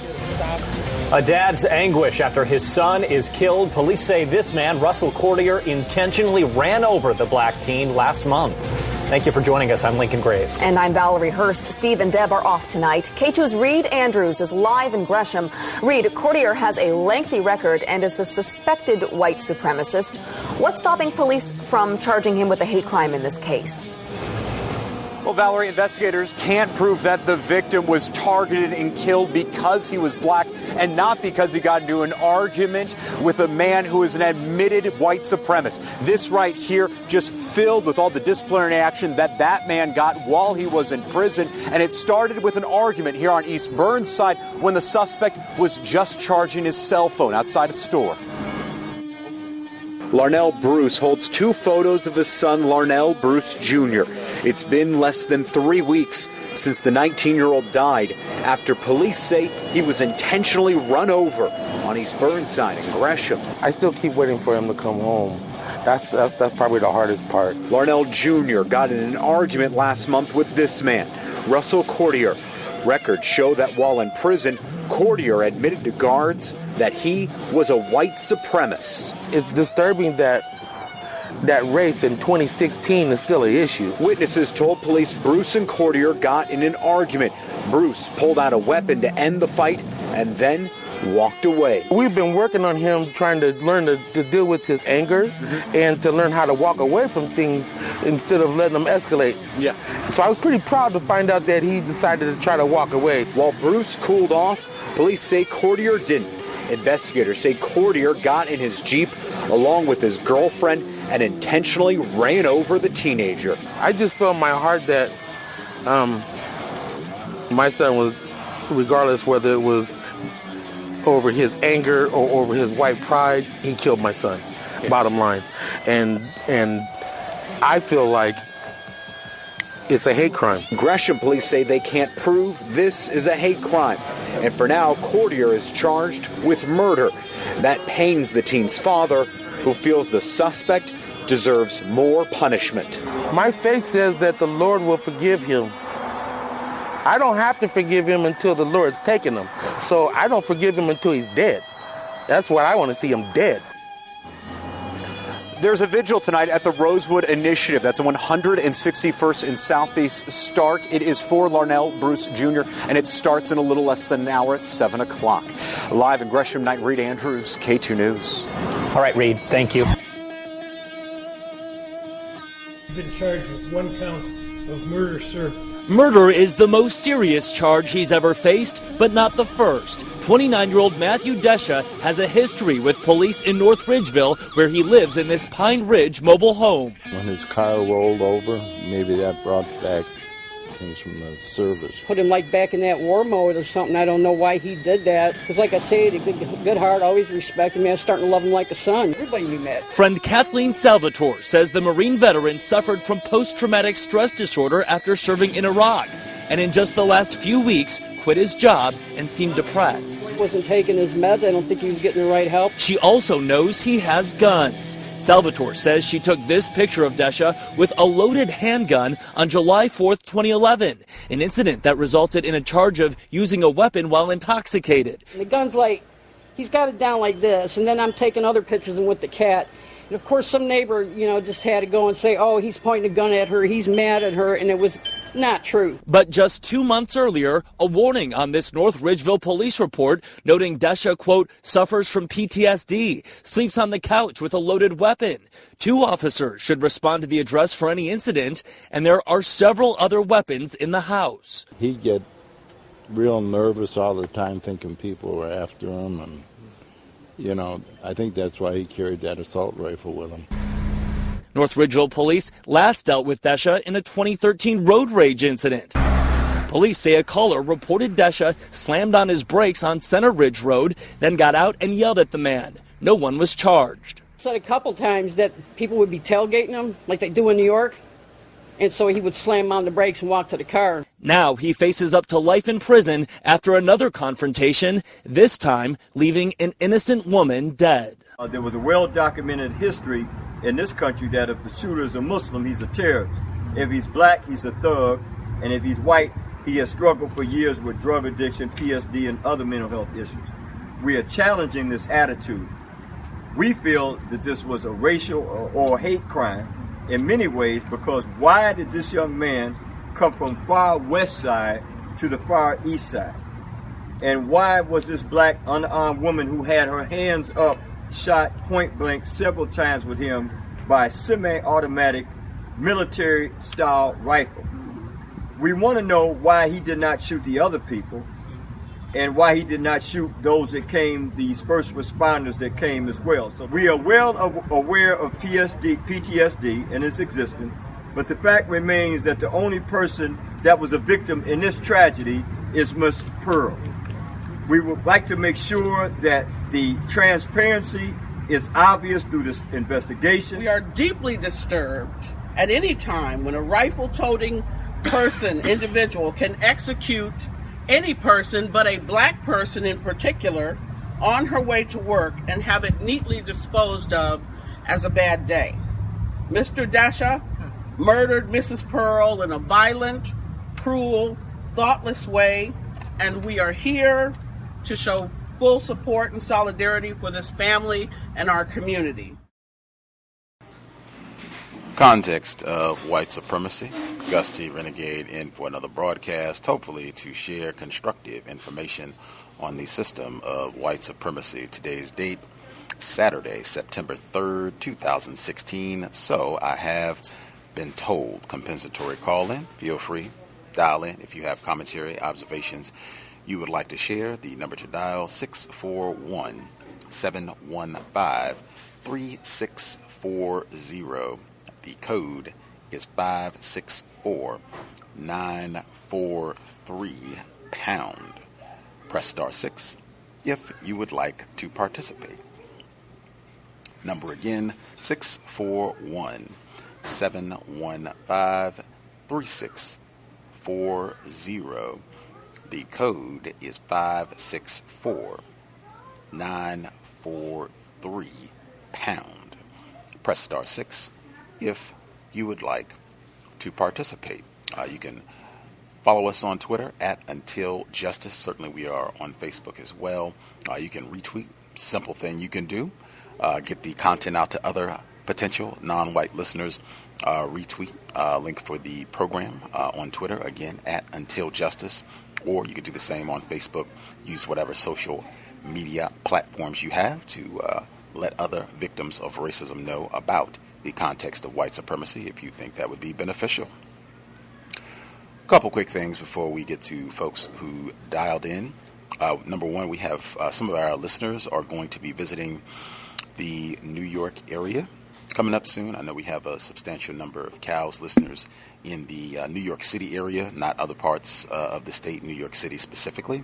So if you are in New York City and would be down to connect with visiting CALS listeners, you can drop an email, let me know, and I'll forward along information if we have listeners in the New York area. We also have listeners in the Tampa, Florida area. If you are in the Tampa, Florida area, same thing. You can drop an email. You can kind of put it in the subject. That would help me to keep things organized. You can put New York contact or Tampa contact in the subject of the email. That would help me. And I will do the same thing, forward along. If you're interested in having contact with listeners in that part of Florida, would do the same for folks in other areas. But I know those are two areas specifically that people were asking about over the past couple days or so. Moving along. Next thing that popped up that I thought was of significance in the Lennon Lacy piece, and I think I had mentioned Lennon Lacy earlier last month now, in August, when people were pointing out, observing, it's been 2 years since the killing of Michael Brown in Ferguson, Missouri, 2 years since John Crawford III, that's it. John Crawford III in Ohio was shot and killed at the Walmart. That was also in August of 2014. We're just kind of pointing out some of the anniversaries from the summer. And I said that Lennon Lacy was also 2 years since he was found hanging in North Carolina, and I don't think that got the same amount of attention way back when it initially happened. And I hadn't really heard very much about it this summer in terms of just recognizing it's been 2 years since he was found hanging. But I was glad to hear that piece. But even within that piece, the words used to describe whatever this quote-unquote tragic arrangement with Mr. Lacy, who was only 17, and some white woman that was more than 10 years older than him, they laid out the dynamics of the age difference, but they described it as a messy public relationship. They didn't say this is statutory rape. They didn't say she was a pedophile. They didn't name her specifically, just a messy public relationship. And that sort of thing, in my view, that consistently, and particularly where whites are exonerated or we're not using the most accurate terms to indict and describe what it is that they're doing in mistreating non-white people, particularly black people. I think that pattern holds true. It was evident in that piece, and even the connection, because that piece was followed by recognizing the anniversary of Strom Thurmond's filibuster. That would be double cowbell. They didn't bring that up in mentioning Strom Thurmond. I think that is a significant part of his legacy as well, spending all this time talking about the dangers of niggers, but he has no problem fathering a child with a black female, and you have the exact same dynamic, a black female who was significantly younger than he was, again, statutory rape, child rape, again, and this one, I don't believe it was something where he was, 20 and she was 14 or anything like that. I think this is one of those that's really bad, where he was significantly older than her, should have been arrested for child rape, statutory rape as they called it, should have been arrested for that, but of course that doesn't happen. System of white supremacy. Other quick thing I wanted to make sure I got in before we get to some of the callers. I did not include any segments on Colin Kaepernick.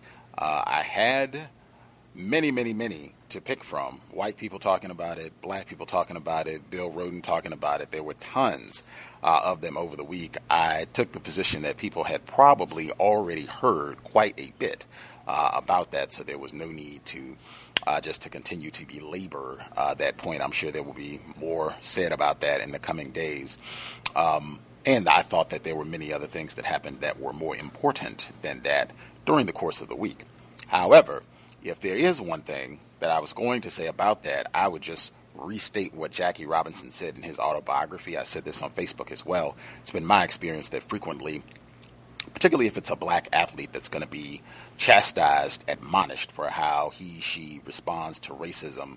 It's been my experience that whites, they will bring out Jackie Robinson and say, oh, you should be more like Jackie Robinson. He didn't fight back. He was so classy and, he was mistreated and all that. And he didn't jump up and down and pout about it. He just went ahead and played the game, that sort of thing. Why can't you be more like Jackie Robinson? And I didn't hear Jackie Robinson mentioned this week at all, except during Bill Rhoden's broadcast. His co-host, he did bring up Jackie Robinson. He pointed to his autobiography. In my view, this is all anyone should say. If I was Colin Kaepernick, I would just reread Jackie Robinson, and that would be that. As they say, this would be the mic drop. Jackie Robinson autobiography, and this is from the preface before you even get into the meat of the text. His autobiography, I Never Had It Made, and I've said consistently we should read this book on the book club because it's been my experience. A lot of folks, a lot of black people, particularly younger black people, don't really know a lot of details about Jackie Robinson, what he was about, things he said, his stance on racism. He writes, there I was, the black grandson of a slave, the son of a black sharecropper, part of a historic occasion, a symbolic hero to my people. The air was sparkling, the sunlight was warm. The band struck up the national anthem. The flag billowed in the wind. It should have been a glorious moment for me as the stirring words of the national anthem poured from the stands.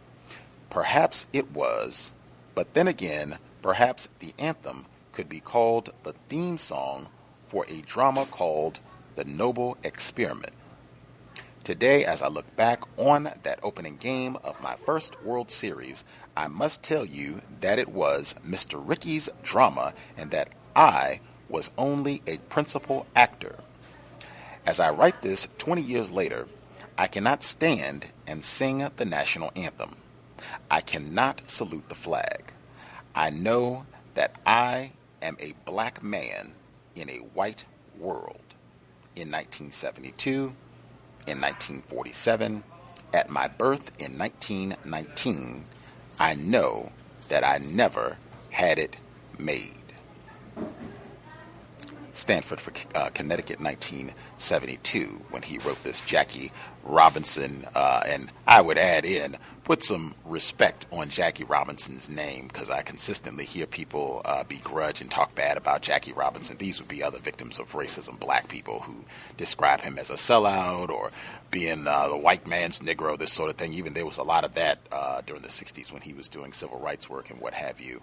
I think more people, if they knew more about Jackie Robinson, would not do that. But at the end of the day, put some respect on Jackie Robinson's name and make sure I get in his World War II veteran, Jackie Robinson. With that, we will get to the phone lines. We'll remind folks, please not use metaphors. If we could be mindful, in my view, that is important, very significant to be mindful about what we're saying when we articulate our views on racism, counter-racism. It's been my experience, frequently metaphors, analogies, similes, they are employed when we're discussing counter-racism, and frequently they are not accurate. The things that are being compared are not equivalent, and or these metaphors, they do not make it obvious, certain, unambiguous what it is that we are trying to state. So we could just be direct, explicit about what we want to say. That would be great, and I'll make an effort to prompt about using metaphors. Thank you kindly. If you could kind of take 5 minutes to share your views, and that'll make sure we get everybody in who has commentary they would like to share. Watch the background noise, please, as well. If you could use your mute button, if you know you're in a noisy environment, that would be super appreciated. The number again, 641-715-3640, and the code is 564-943#. Press star 6 if you would like to participate. Folks who dialed in who have a hand up, line should be open. Feel free to chime in.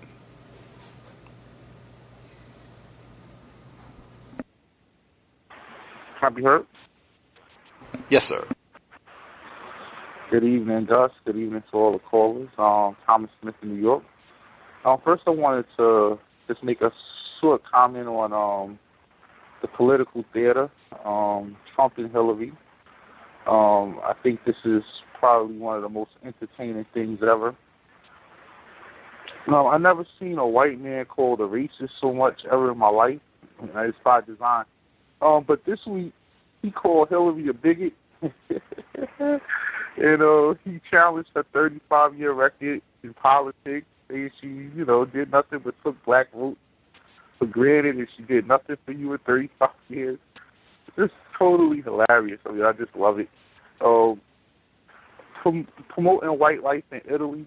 I think that this whole trend, the recent trend of this promotion of white life, it started in Russia a few years ago. I remember they had Boys to Men and I think the Backstreet Boys or someone. They paid them a whole bunch of money to go over there to promote white life and to try to spark a romantic revolution there to increase their rates of life. So that's common. At the same time, they're doing everything they can do to eliminate black life. Storm Cowbell Thurman sounded like, quote straight from Ben Tillman's mouth, filibuster to preserve legally lynching people. What stuck out to me in that, what he said was, he mentioned pools. And, that's been something that you brought up several times, Gus, and I've been paying a lot of attention to that. And pools, the long legacy of preventing blacks access to swimming. And I just saw a report recently where they said it was a report about the black Olympic swimmer, Simone, I forget her last name, but she, in this report they said 70% of black people can't swim. And I thought that was astounding. And a huge part of that is whites have spent a lot of time and effort to keep us out of those pools and keep pools from the in and out areas. Zika is a report. I first saw it on the elevator at work, and it said 2 billion people to be affected by Zika in Africa and India. And I started thinking, man, these must be some bionic mosquitoes. Because I also read a report last week where they said that they were in Utah, in northern Utah, which is all snow-capped mountains. So I never saw mosquitoes live in the wintertime.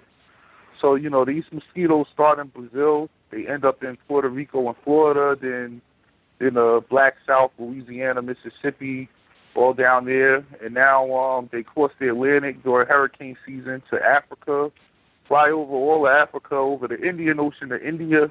I mean, these are some super mosquitoes. I think this is definitely not a mosquito thing. This is something else. And lastly, the white reporter, I believe he was talking about the braids and the hair. Man, he was so racist.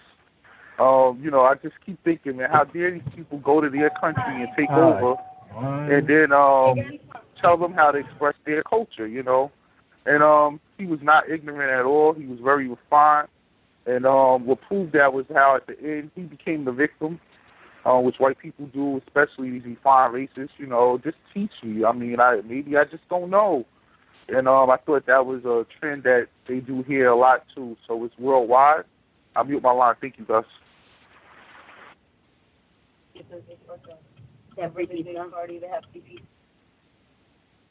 For sure. Other folks that we have not heard from, if y'all had commentary, feel free.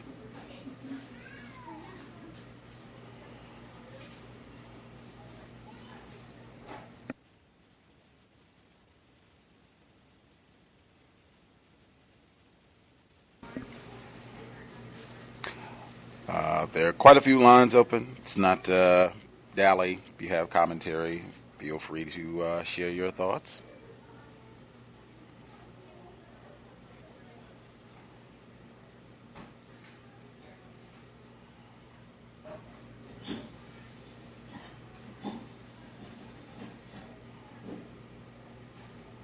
Can I be heard?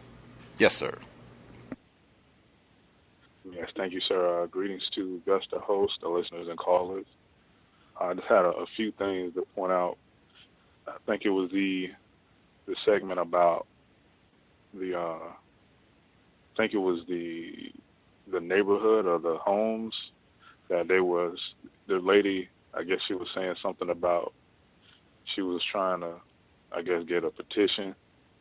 And I think that was a white woman, and they used the term the Caucasian clause. I think that's what it was. And the language, I think, like the figures of speech that was being used during that segment. One was, it was written in black and white. Like, I think that was intentional, like that was deliberate by whoever was doing that report. Like, I think he wanted to get like maybe a little joke in there or something. And what was interesting was that they said that they had to get, I guess, the majority, whatever that meant, like, of the people that live in the neighborhood. But she was saying, in my opinion, it didn't seem like she was being successful at that. She said on her petition that these were people who didn't live in I forgot what the name of the city was or the neighborhood. It was people that lived outside of it. But they said you need the majority of the neighbors. So it didn't seem like she was being accurate about that. So, and then when I seen that clip from that meeting that they was having, you can just tell that they didn't want to be there discussing that kind of thing. So, I guess maybe for the cameras and stuff, they had to, I guess, put up with the media or whatever. And I have been hearing a whole lot of things about the Kaepernick thing, and it has gotten a lot of attention. But the past maybe 2 or 3 days, I hadn't heard much. So as much as I've heard was, I guess, he's continuing his protests.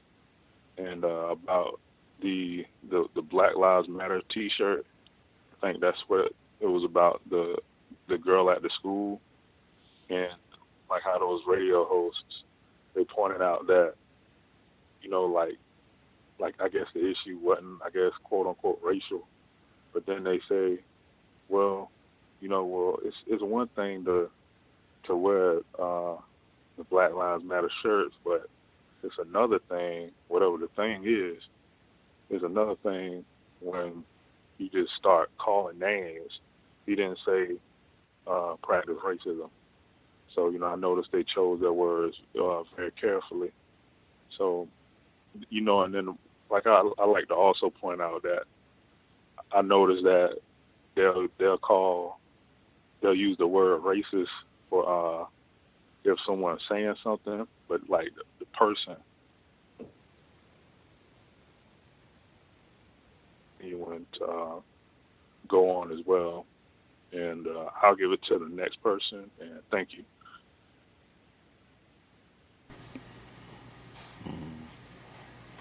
At least the updated for the past few days that I've seen is they're upset because now Kaepernick was photographed wearing socks that had image of police officers being depicted as pigs, and so they were really upset. And some of the local Bay Area enforcement officials, they are saying that they're not going to police 49ers games because they're upset about this. And then our very own Seattle Seahawks, Jeremy Lane, black male, he has joined in. He also is not standing for the national anthem. So they've been talking about that here in the Seattle paper, and if that's going to continue once the season starts for real, I guess, in the next week or so. Other folks that we have not heard from, if you had commentary, feel free.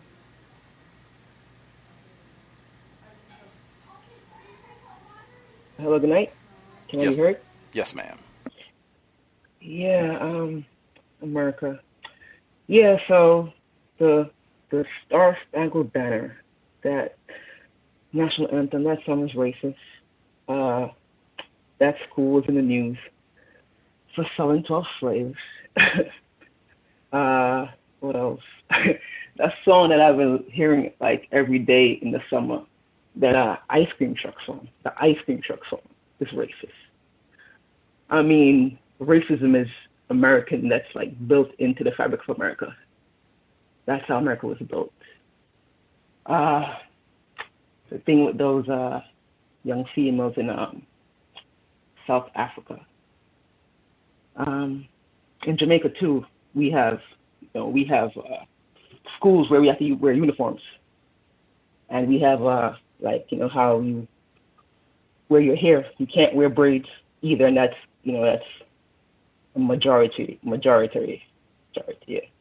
black country also, which as the Indian lady was saying, it comes from like colonial times when white people was physically there controlling the going-ons of the country.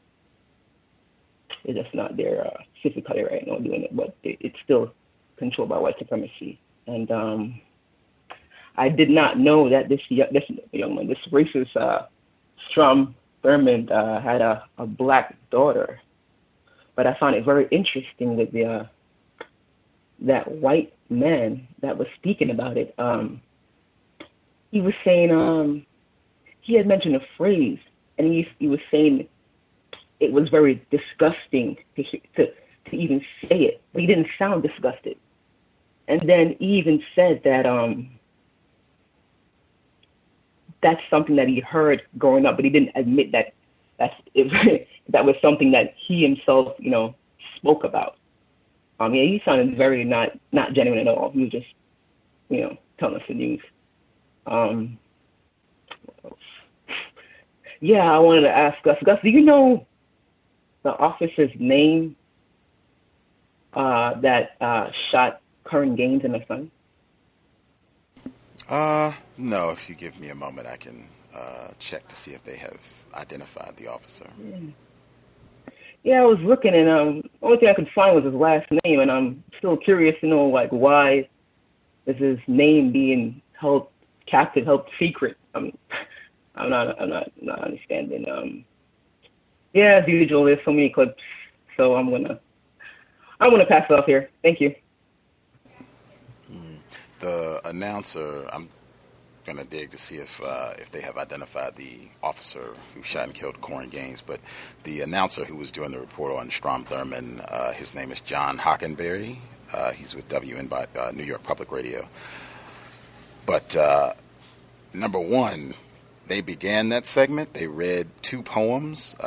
They read one by Langston Hughes, and then the first poem that they read is by Walt Whitman, which I would have played it, but just in the interest of time, I was not trying to have a whole poetry recital period. But they read this poem by Walt Whitman. And folks who've listened to The Cows before, Walt Whitman, that name should stand out for many reasons. And or Breaking Bad viewers, that name should be familiar.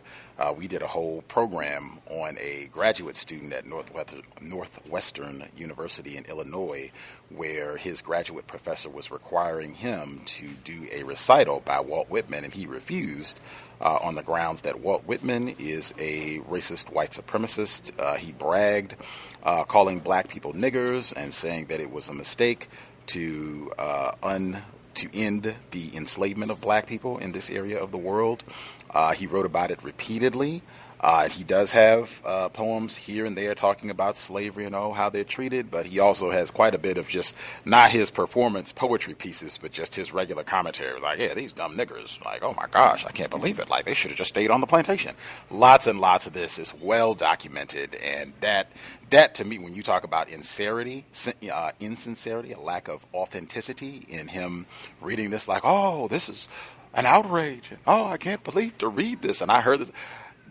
I did not believe it at all. It just sounded like a total performance. Like, okay, this is the script, and I'm supposed to, okay, it's bad. Yes, stay away from the niggers. Yes, it's terrible. Okay, I'll read. All right. That's exactly the way it came across to me. He's done quite a few other pieces where they've talked about racism, and I got the exact same impression. But for me, just them beginning that segment with the poem by Walt Whitman, that said it all, and I'm sure that he is the type of white, like most, who are not ignorant about Walt Whitman and his views on the Negro.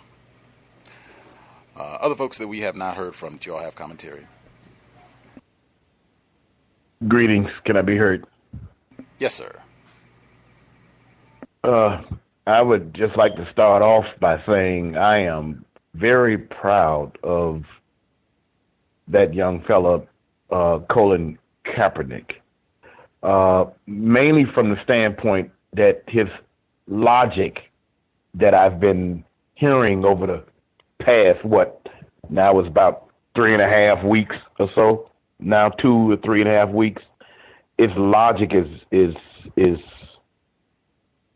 pretty sound, and it kind of like indicates to me that he is on his own been doing some studying, doing some research over the course of time, and really becoming, really being logical what he has to say. And because I would figure by now, with all of the attention that he's getting, and a lot of his negative attention that he's getting, that if it's something that they can really kind of like get after him with, something about his personal life or something like that, they would have done it by now. Let alone talking about his logic. He's aware of the danger. He has stated that he's prepared for the negative consequences, and I just like what I'm hearing from him. I don't know him personally or anything like that. The only thing I do know, he's a non-white person that's a victim of racist white supremacy, and he doesn't have control over anything. But even under those circumstances, it seems like everything that I've seen or heard or listened to, that he's pretty sound in his logic, and I'm quite proud of him of that. I wish him the best in what he's doing, what he's saying and doing, and keep saying and doing it. Been having a lot of time. I've missed the book reading. I was just listening to it before the program came on to catch up. Friday night is football night for me as a football coach, so it kind of like takes me away from being able to tune into the book reading, and sometimes even on Thursday, so I'm not available. But I do catch it by looking through the archives. That's somewhat of what I've been doing over the course of the week, in as far as racism, white supremacy goes, studying wise. Other than that, the things. Oh yes, the one that I posted you about with the very. It's just something about that. I know it happens all the time, but what sets it apart for me, as far as the mother of 3, I believe, that was murdered by this what I would call an international race soldier. He was a member of the international level of being a race soldier that literally ran his car into this non-white black female, and that wasn't good enough. Gets out of his car, and I don't know if any of the listeners have actually seen and heard the use of an assault rifle.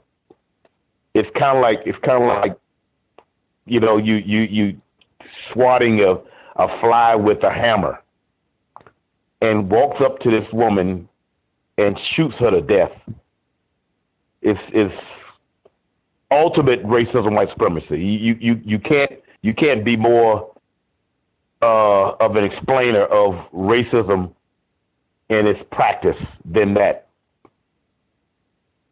as far as I'm concerned. And what it shows in its almost rawest form is the attitude of a behavior and their thinking of a white person and what they think that they have the right to do to a non-white black person.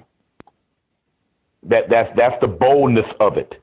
The boldness of what and I'm not thinking of something that's a rarity. This is how they think, and he carried that out on this non-white victim. Unfortunately, it should be something to be expected of their behavior. So I'm probably not surprising anybody on the other end of this line, but that's what white supremacy is all about. Thank you for listening.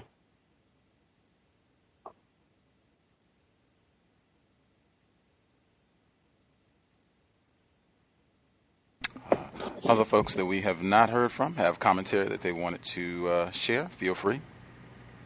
Good evening. Hello. Yes, ma'am. Hi. Good evening. Thank you for taking my call. Good evening to everyone. I want to comment on a couple of things. First, the young lady with the Black Lives Matter T-shirt. I know they said it wasn't a racial thing. Of course, that's incorrect, and it just is, because if they did follow up, they would have known that student also said, well, I've seen, it started with a white person complaining about the shirt, so that would indicate some sort of racism to me. And also, that student who wore the shirt pointed out that she saw people with Confederate flag T-shirts and other types of gay pride shirts, and because of that, the policy has changed so that no one can wear any type of T-shirt. I guess that may spark some type of political thing. So, of course, it is racist. And those journalists, if I could find it, and I'm not a formal journalist, surely they could have found that information. And then second, about the black businesses, I know myself personally, I live in 2 cities now that are majority black, and it's still hard to find these people. I don't know where they are. I look and look. They're not readily available. And I also read an article that says, similar to, I guess, the dating app site, that they wanted to target everyone. So they kind of, I don't want to say hide the fact that they're black, but it's not very evident. And I guess if they were able to do the research that the journalist who reported the story said, black people are users, consumers. I know this is not new. I don't think it's brand new that black people are consumers of everything. And if they really did just focus on black people, I'm sure they would be fine. But I guess that's maybe some level of self-hate or self-unawareness about being black and the importance of the black dollar within the black community. Thank you so much. Good night. Appreciate that.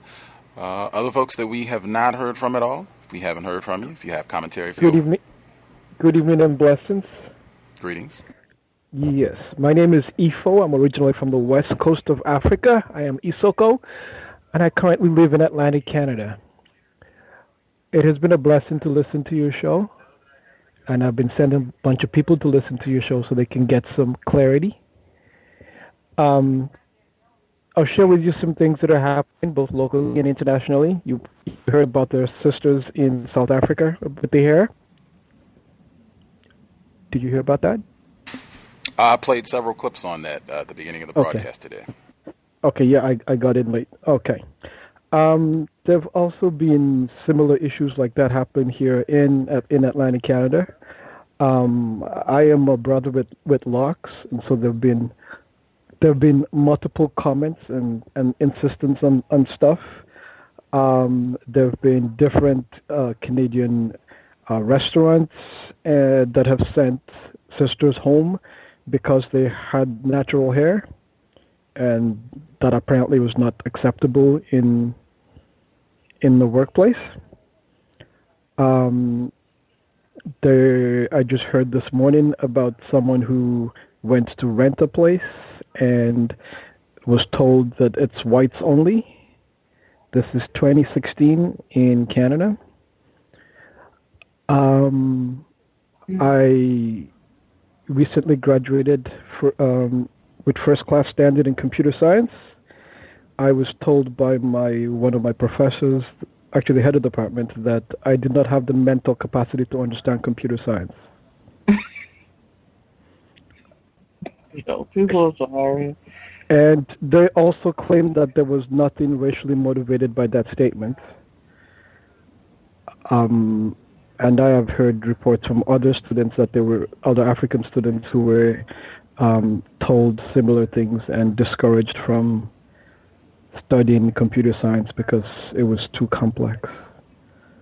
So apparently, even in 2016, they still believe that we're not equally human. So we live in a strange world. So yeah, that's just some of the things. Oh, the last one. There was a recent discussion about. I don't know if you're familiar that the Nazi Party and got its birth in Namibia, which was considered German West Africa, and a lot of the people who started the concentration camps in Africa later on went and helped them in Germany to do what they did there.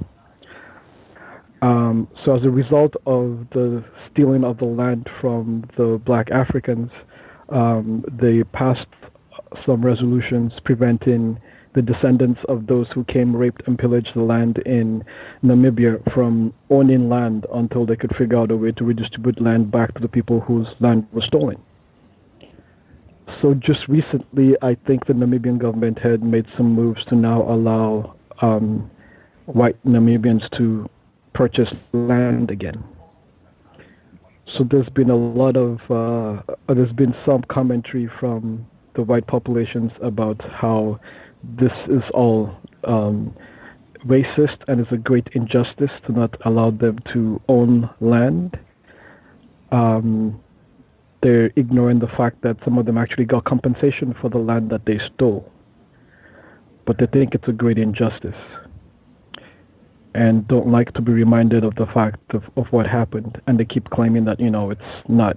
The same thing as they do in the U.S. where they say, you can't blame us for the stuff that our ancestors did and we had nothing to do with it, while simultaneously enjoying the land and the resources that their ancestors stole to give them what it is that they have now. So they want to enjoy the benefits of what was stolen, but don't want to be responsible for paying reparations for what was stolen.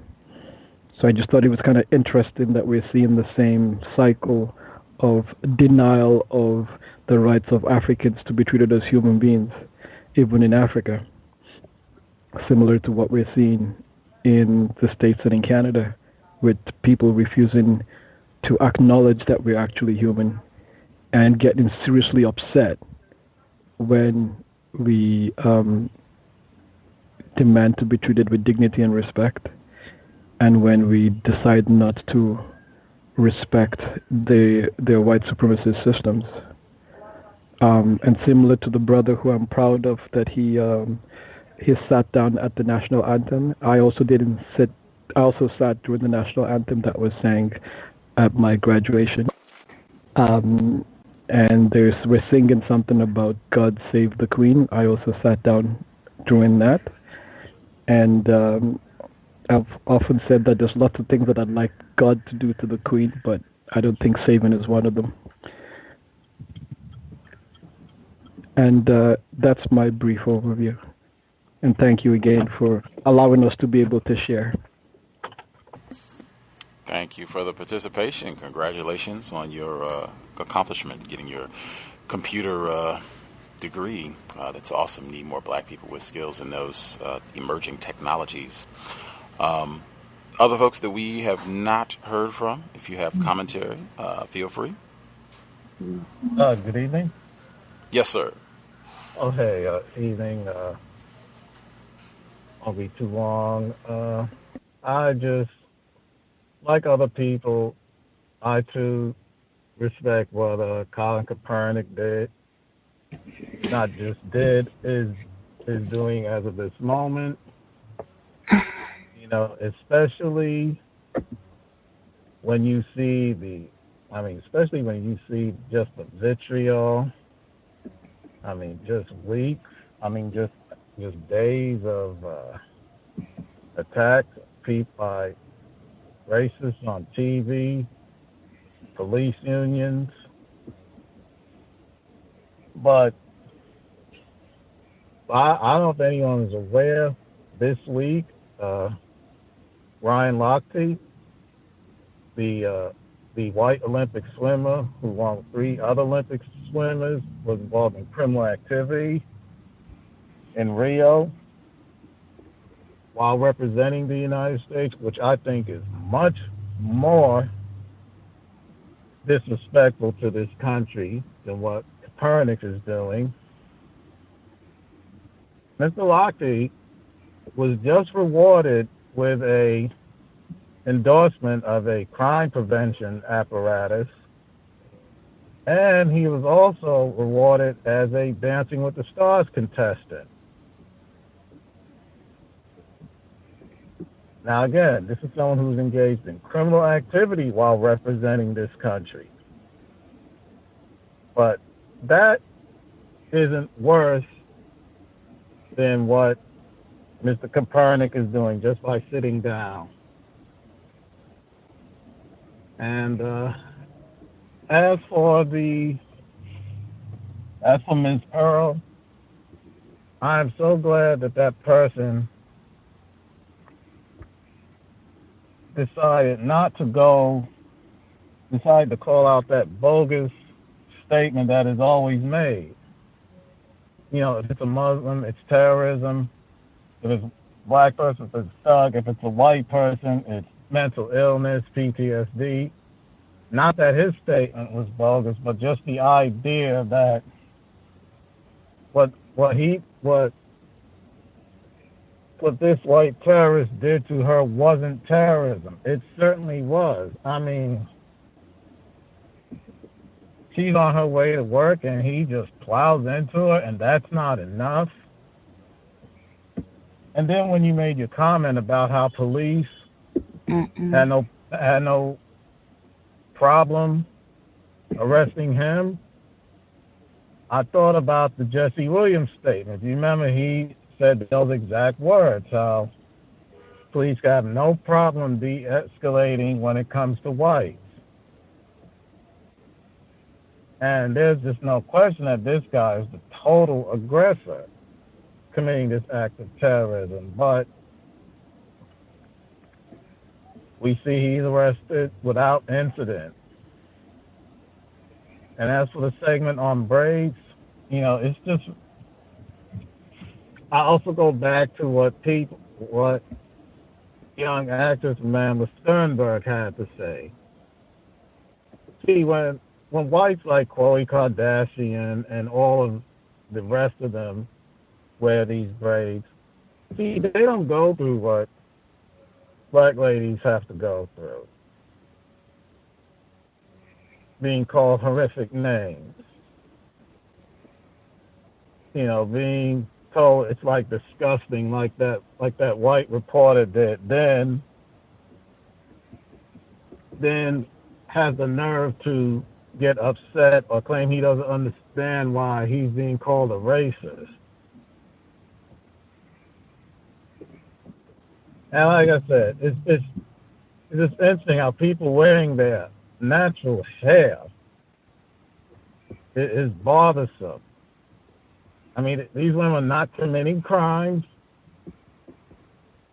You know, they're not being profane. They're just wearing their hair in their choice. And they're just being hated for it. And when they stand up, I'm proud of them. That's all I have to say. For sure. Appreciate it. Oh, I'm sorry. Go ahead. I was just going to say, appreciate that. M1, Roz, certainly feel free. I was just going to add in, I think also one of the more recent developments with the Colin Kaepernick situation is it's being reported that he is donating his first paycheck for this season to activist causes that are addressing some of the issues that he's been talking about with racism, police brutality, and all that. That's one of the things that came out in the last few days. I think that was he might have had a whole plan about how he wanted to do this, but I had heard that had been a part of the people critiquing him and saying, well, he's doing all this, not standing and disrespecting the country and the flag and veterans and blah, blah, blah. Why don't you donate some of your millions and now that has been crossed off the list as well, since that just came out within the last few days, at least what I saw. I also just wanted to get in, I thought it was great. The victim's father, Larnell Bruce Jr., that's the teenage black male that was deliberately killed, ran over in Oregon within the last few weeks, hearing his father say that I do not forgive, I'm not with all of that, and that they need to die, the white supremacists. And that's what the news report labeled them as, white supremacists who killed his son. I thought that was great to hear a black person who was not on that turn the other cheek, and it's all good with me, and we just need to pray about all this and forgive. He was not on all of that. He was not on endorsing any of that. Roz, feel free. Yes, greetings to you, guys, and to the callers and the listeners. I was glad to hear that too. Just to piggyback off of what you were just talking about, just to touch on the situation with Colin Kaepernick. I'm just ecstatic to see what he's been doing. Anything that agitates our enemies is the biggest plus ever. So I wish him the best. I wish him to be safe, because you know how these white people can get. It's really beautiful to see that he understands the system on that level, to the point that he's going to do something about it in any way, shape, or form to facilitate some form of change. So I find that to be wonderful.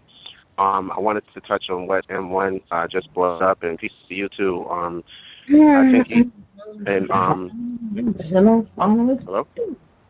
Oh, I'm sorry. So I thought about what he was talking about with the de-escalation of the situation of the white savage that killed the black female after hitting her with his vehicle. And this touches on something I've talked about, I think, the last couple of compensatory call-ins, where white people know that they are inherently criminal. They know that they're inherently genocidal, and they make up for it by covering for them and or doing things like not shooting him to death, even though he's walking around with an assault rifle. Whereas with a black person, you can be unarmed and they'll just take you out, make up a story. If you're white, I think they are fully aware of the fact that as a race, they are criminal, and they do everything possible to look out for each other. And I'll throw it again. Hillary Clinton is the greatest example of someone who is just, she's like a female Jesse James, the way she does things. It's just, she gets away with stuff, and she just has no limits to where she's going to take her criminal activity. I wanted to speak on the clip, I think it was the first clip, with the Italians trying to get their people to give birth. And it's funny because I just talked about that earlier today. I was at an event, and I'll touch on that later. And I think I sent the article to you and Thomas as well, an email regarding white people creating an artificial womb. And I think if we just study, also if you look at, there was, I know recently there was, a situation in India where they're trying to stop Indian females from being surrogates for white females, because they find that these women are being abused and mistreated. And I saw something about that in an article like maybe 2 weeks ago. So if we look at the planetary situation with white people holistically, they know that they're dying off, and they're basically, the planet is getting rid of them. That's why they're dying at a faster rate than they're able to give birth. So the Earth itself, thank you. You're getting rid of anthropomorphic cancer. So I wish you the best in getting that done, and hopefully we can, get if Mother Earth can help us get rid of them, maybe we can instate a system of justice. But I just find that telling, very much a Dr. Wilson moment in regards to the government, Italian government, wanting to make it mandatory for Italians to give birth to more terrorists. To touch on what Thomas in New York talked about in regards to Zika, I've seen an article recently, because I know he was talking about the these super mosquitoes that are turning up in places where mosquitoes don't actually live or are unable to survive in a natural situation. And I saw an article, and you maybe remember it, where they were talking about the fact that they're trying to find a way to kill Zika in the female vagina, because they find that it seems to flourish and replicate in the female vagina. So I have a feeling that we're not being told exactly how it's being spread. It could be that people are maybe having sexual activity in other parts of the world and then maybe contracting it, not fully aware, and coming back, because from the article they said that it flourishes, it replicates and basically flourishes in that environment so well that they're trying to come up with a quote-unquote remedy for that situation. So I just wanted to chime in with that. Then I found it interesting with the Lennon Lacey clip, rest in peace to him, that they said that he had a temper issue and that he drew his gun on the white guy to back him down, and he walked away. And it makes me think, because I always say when I leave my house, I walk the streets as a prisoner of war with the understanding that I'm behind enemy lines. And I thought when he walked away from the white guy, in his mind, the situation was over. And, of course, in the white guy's mind, the situation was never over, which was how he was able to kill this young black male so horribly. And I just think it just reminds me of any altercations you have with white people, no matter how seemingly small, you never turn your back on them and you never let your guard down. That's something that I do and I practice all the time, so I just find that to be very interesting. And lastly, I did go to an event in the Bronx. I was supposed to have a discussion. The topic of the discussion I was supposed to outline was unity in the community. And I just found a lot of things that made me think of Dr. Welsing so much, just in the fact that the event itself started late. The organization was off. I never got to give my discussion or have my discussion at all. And I didn't, I looked at it in the sense that essentially, as victims in the system, it's by design that things that we try to plan that are positive are stymied or thwarted in some way. And essentially the fact that we as victims of racism are mentally ill, I find that these sorts of things, when they happen, are they're expected. It was expected. When it happened, I just said, okay, I just adjusted. I wasn't angry or anything. I wish I was able to give the discussion or whatever, but I wasn't. It was okay. But it just made me think, because throughout the day I was watching them play music, and I saw a lot of young children there and stuff. It was an outdoor event, and they knew every dance. I mean, every dance. They were moving in unison, and I talked to one of the guys that was there, and I said to him, I said, if we can get children that young to understand how racism, white supremacy functions, the way that they can teach each other how to dance, and that's what Dr. Welsing used to talk about, I said we will make serious headway in the system. And he totally understood where I was coming from. He agreed. And then, funny, you talked about Jackie Robinson. We talked about him today as well. And it was interesting because I was discussing this show with him, and I actually ended up giving information regarding the show to other people at the event. We ended up having like a really great counter-racist conversation that spanned all kinds of things.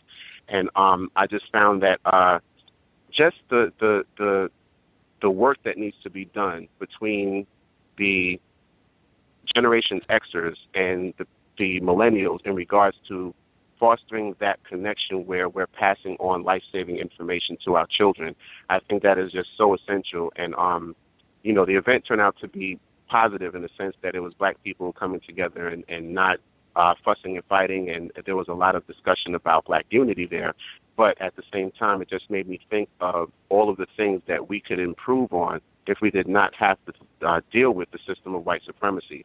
So that's all I wanted to say. Thank you, and I'll mute my line, and hopefully I can chime in later if there's other things that come up in tonight's discussion. Thank you. Appreciate that. Did want to get in just, I think it might be a correction when you were mentioning the Lennon Lacey when he was trying to walk away from the white person who eventually killed him. I think that was the teenager in Oregon, Larnell Bruce Jr., who was trying to walk away where his dad was talking about the temper issue, not Lennon Lacey. My bad, I'm sorry. No problem. So many black deaths, unfortunately. It's easy to get them mixed up. And the one other thing I wanted to say, the people that have been talking so much about Colin Kaepernick is disrespecting veterans, like Lavina Johnson, disrespecting veterans by not standing for the national anthem. Matthew Deja, the white savage who shot and killed Deborah Pearl in Ohio, is a veteran. So Colin Kaepernick is disrespecting veterans like Matthew Deja with what he's doing. Other people that we have not heard from, we can watch the metaphors as well. Other folks that we have not heard from at all. Line should be open. Feel free if you have commentary.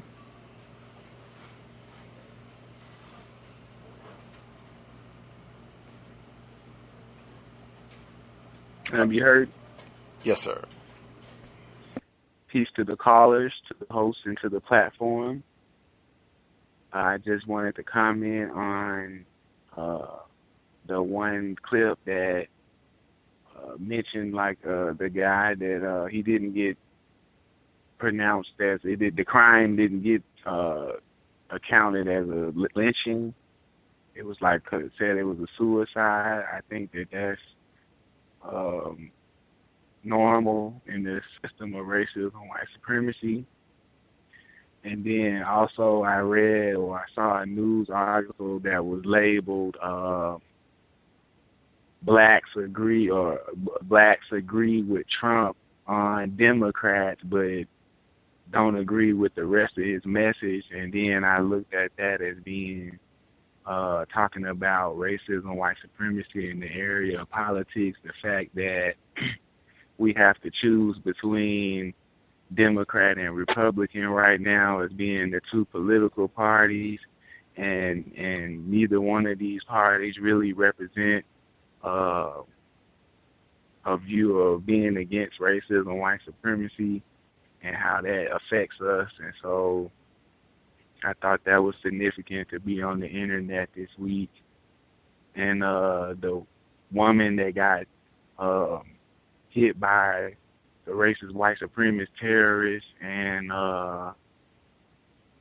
later on assassinated or whatever, once again I revert back to, talking about terrorism called Islamic extremism or whatever they want to call it, but when it's racist white supremacy and terrorism.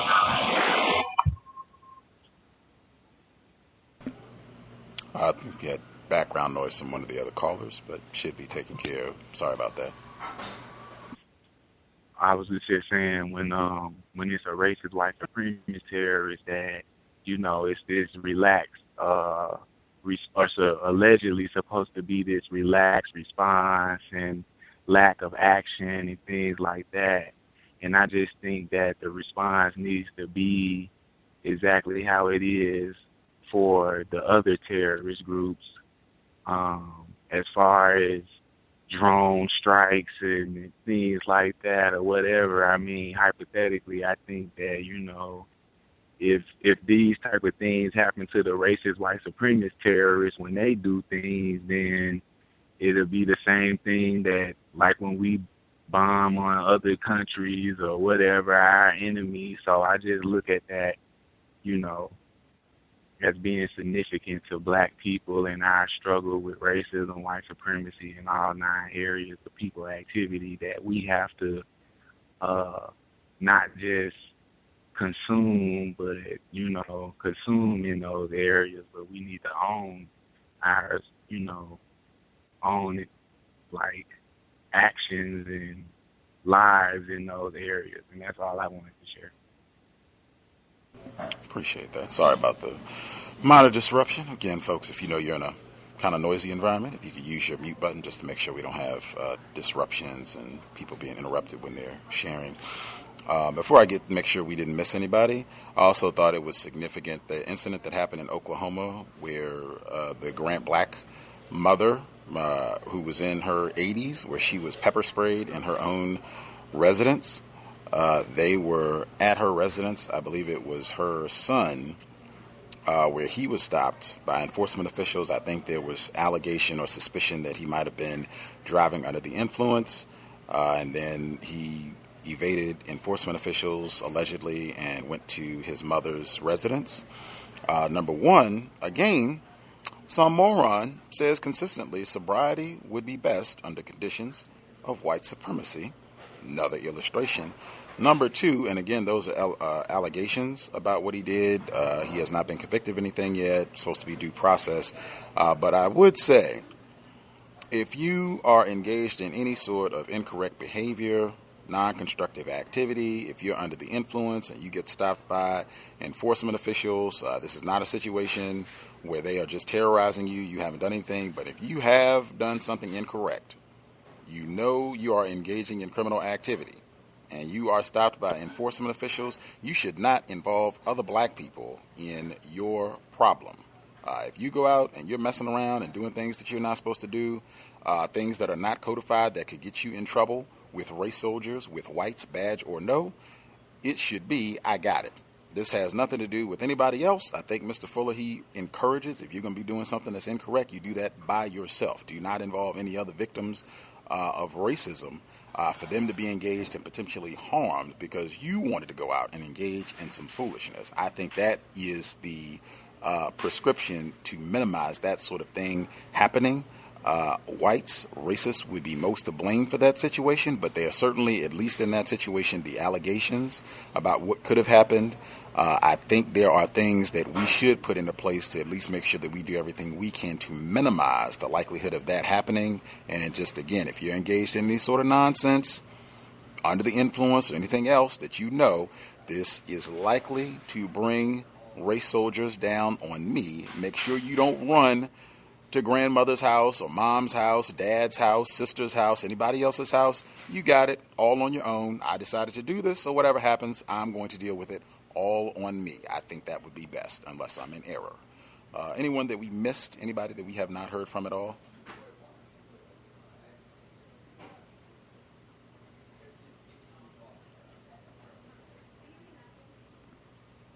We haven't missed anybody? Everybody who had a hand up, we got them?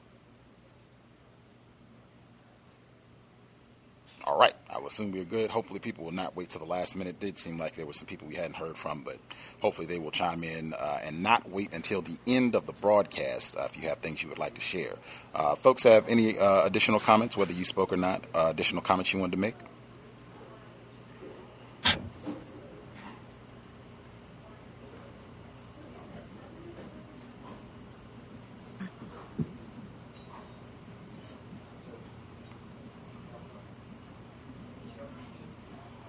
Probably heard. Can I be heard? We'll get our female caller, then we'll get Thomas in New York. Hello? Yes, ma'am. Oh.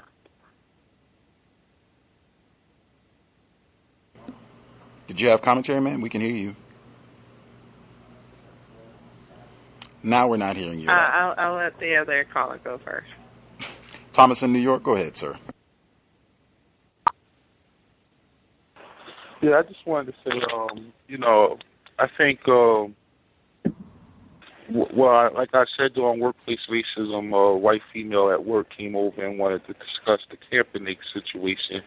And one of the things when she was trying to get me to talk about it, she asked me, what do you think they should do with him? And I said, I don't know. I bet he's going to lose a lot of endorsements, though. I hope he loses all of them.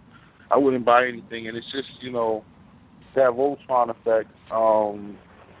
I wouldn't be surprised to see, unfortunately, his career not last too much longer than this season, maybe 2 seasons.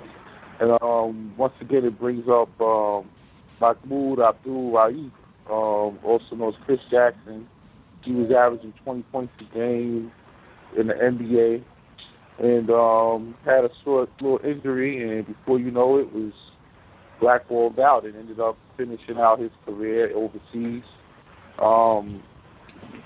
Sports has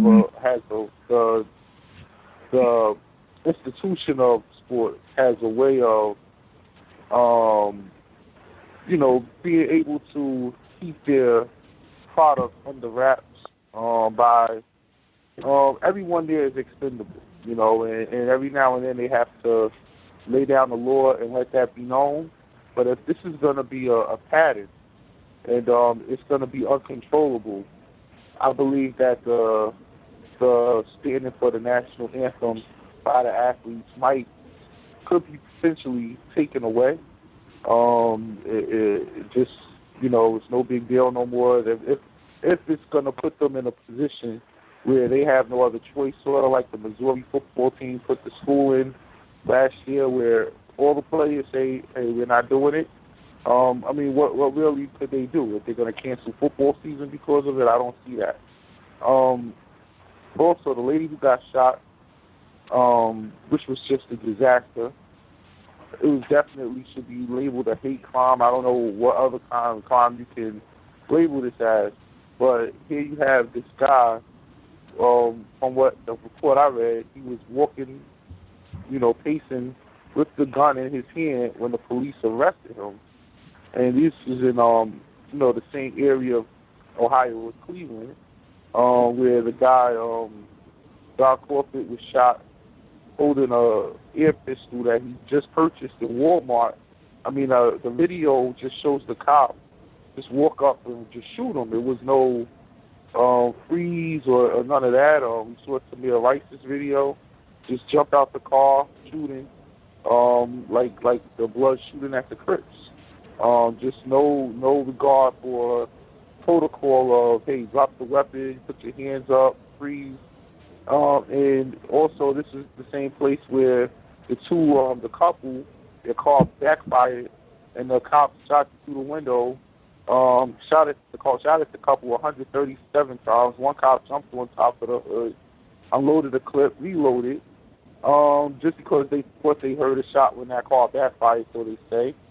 And here they have this white boy who, I listened to the reports, 911 reports, and I mean, these people were frantic. I shouldn't say I listened to them. I read what the people said in the article, what was said in the 911 calls, and it was utterly obvious that the police approached this person knowing he just shot someone multiple times, and still no shot fired. It reminds me of the shooter in Aurora when he shot 77 people inside of the movie theater and gets caught holding the gun right outside. It never happens to us. And I'll mute my line. Thank you.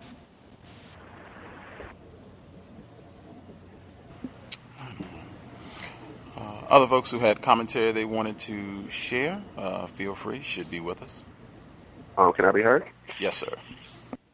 Yes. I just wanted to say about when you discussed the rape of a 17-year-old male. I think that's so I confused with Mr. Lyndon Lacey. So I do apologize for that. But I think one of the most brilliant things you discussed is accuracy with words. There was an old proverb that says the first sign of wisdom is to call a thing by its proper name, and that's one thing that we don't get to come into contact with dealing with white supremacy, is that they really switch words around and obfuscate facts. And I think that's one of the most extremely important things, because Neely Fuller's always talked about the fact that language is a tool. It's something that you use to most accurately communicate with other people.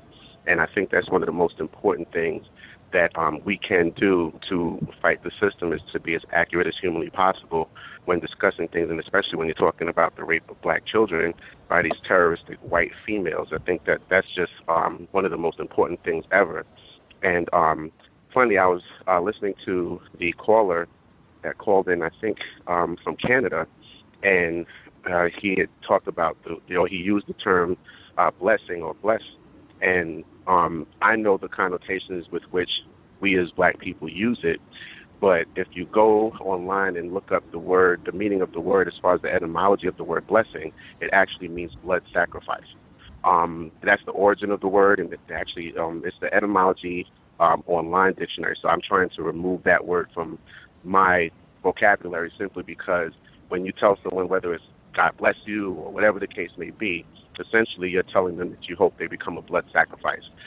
So just the accuracy with terms, that's something I wanted to throw out there, because when I learned about it, it shocked me. And I was like, wow, okay. So now I know this is one word I have to remove from my vocabulary. So I'm working actively to do so. It's just something I wanted to toss out there. Thank you.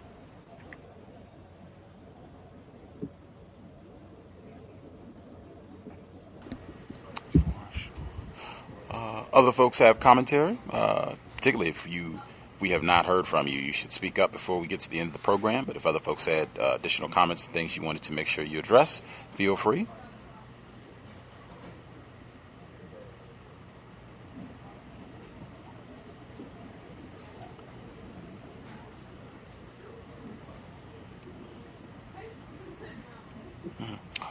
While people are getting their thoughts together, or I don't know if folks are satisfied, but while folks are getting their thoughts together, did anybody see Gabrielle Union's op-ed in the LA Times yesterday? Yes, I did, and I wrote the emails. I think you too, Gus. I was asking, what did you think about her comments? Did you think this was being done by the white supremacists, or do you think she was sincerely making these comments because she was a victim of rape, which I didn't know about? There was nothing that I saw that made me think she was not being truthful in her commentary. She mentioned racism. There was a specific paragraph where she talked about Gabrielle Union is married to basketball player Dwayne Wade. Folks didn't know, actress, blah, blah. Where she talked about she and Dwayne Wade talking to their children about racism and how they have to function as black people in a system of white supremacy. Like, I seriously doubt that a racist would have included a section on racism in a report that didn't necessarily have to mention anything like that. So to me, it seemed like, something that she would have, that didn't come to my mind in reading it and thinking that, racists wrote this or altered it or did something to distort what it was she was going to say. I did think, number one, she mentioned that she read the transcript of the accusations against Nate Parker. Gabrielle Union is one of the actresses in Nate Parker's The Birth of a Nation about Nat Turner. She said that she didn't know about the allegations and the court trial and everything before everything came out this summer. And apparently the character that she plays in the movie is gang raped by some racist whites in the film. But she said after she heard about all of it, she read the 700-page transcript. That stood out to me because I've heard many folks who have talked about this, most of them in opposition to Nate Parker and saying they're not going to view the film, white and non-white. And a lot of people have said that they read the transcript or they read part of it or they read all of it. Not one person who has said that has linked to the full transcript. And I said last week, I have not been able to locate the full transcript. And even when she said she read the full 700-page transcript, it was not linked. I am greatly suspicious, not of Gabrielle Union, because she's the only person that actually put a number on how many pages are in the transcript, which I suspected would be pretty thick. I am greatly suspicious that a lot of these people, white and non-white, who are saying that they've read the full transcript are not being truthful because it's just been my experience that those transcripts are thick. And I seriously doubt that a whole lot of people are going to be willing to give up their summer to read a 700-page court document from almost 20 years ago. And it doesn't seem to be that easy to find the full transcript. But the kind of concluding thought I had about all of it, I didn't have a problem with anything she said. I didn't think anything that she said was inaccurate or whatever. I thought it was fine. And her addressing, even sharing that she was also a rape victim, which I didn't know either. But what I did think was whites have done a phenomenal job with how they have orchestrated all of this and having everyone dissect and judge Nate Parker, again, someone who has been acquitted. Forget innocent until proven guilty. You can be proven innocent, and still we are going to relitigate this and go over and have everybody do a character assessment of you again. That they just have done a phenomenal job. And particularly after I read her piece, I was reminded Amy Goodman, my BFF at Democracy Now!, they have been at the Sundance Film Festival every year for at least 4 or 5 years. They were there last year, the year before, they've been there. They were there this year where Nate Parker's project was easily the most talked about film at Sundance this year. They did not mention that film at all, like not one word. They didn't interview anybody with the cast. They didn't even mention when the film sold for $17 million, not one word. I said something about that back then, that I thought that was peculiar, that they, Democracy Now!, you're right there, and this is the most talked about film, and they tend to talk about whatever the most popular film is, and particularly films that talk about racism, they will talk about them. Last year it was Black Panthers, Vanguard of the Revolution. They talked to Stanley Nelson and Kathleen Cleaver. The year before that it was Dear White People. They talked to the filmmaker. They did a whole segment, massive, it was like 40-minute segment on the program about that. I think the year before that it was Ryan Coogler with Fruitvale Station was there. Every year they will talk about, if it's a big film on racism that's there, nothing. That stands out as being even more suspiciously peculiar now, given everything that's happened, that they had nothing to say about that film way back then. I will end there. I would encourage folks to read the report. I didn't think anything was incorrect about it. I didn't think that racists had done anything to try to alter her testimony in the LA Times. I wanted to chime in on that, too, because I was actually in on that email thread that Thomas sent to all of us regarding that. And I didn't have an issue with anything she said either. And I talked about that in my response in the email. But one thing I thought about was that I read a couple of different articles from people who were in support of Nate Parker, who also claimed that they read the full transcript. And they said reading the transcript made them question even more the fact that he was even put on trial in the first place. So I don't know if there's information there that really exonerates him to the point where the people who were in support of him said, I don't even understand why this is even an issue. Whereas it seems like with Gabrielle Union, when she wrote the piece, she said it gave her more things to think about. But I'm thinking also the fact that she is a victim of rape herself also might be one of the catalysts for why she's viewing it differently from what I saw in the people who said that they were in support of him, and they also read the transcript, and it made them look at the way that situation was handled in a totally different way as far as it being a focus on Nate Parker that didn't need to be there. So I think I would love, and like you said too, I did like an extensive search for that transcript. I remember the first time you put that information out there, and no matter how hard I searched, I couldn't find anything on it.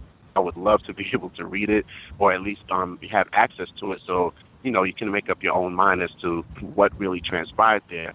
But I just think it's just crazy how and racist how he was exonerated, completely exonerated, and this thing just keeps getting rehashed and rehashed and rehashed.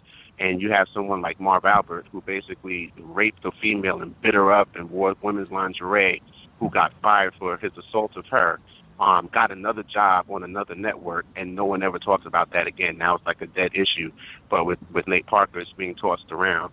And lastly, I just actually came across an article that was talking about the fact that Jerry Heller died, NWA fame Jerry Heller, at 75 years old. And I was just thinking to myself, how these white people, how racist they are, how they rob us of all kinds of ability to be financially prosperous. And then at the same time, they live to ripe old ages like 75, 80, 90-something, 100. And we're dying like Prince at, 53 years old. And, Natalie Cole died, I think, at like 65. It's just really disgusting how these people are the worst criminals that have ever walked the face of the earth, and they live, long lives. And, we just don't get to survive that long at all. And like I've always said, I don't think anybody that's non-white, and specifically black, I don't care if they died at 100 years old. I think that none of us, ever since white supremacy has been instated, has died of natural causes. I think we've all been murdered in some form or fashion, and even if we're not consciously aware that we've been murdered, we have all been murdered until the system is ended. Thank you. Lennon Lacey at 17. Rob in Wisconsin, did you have commentary, sir?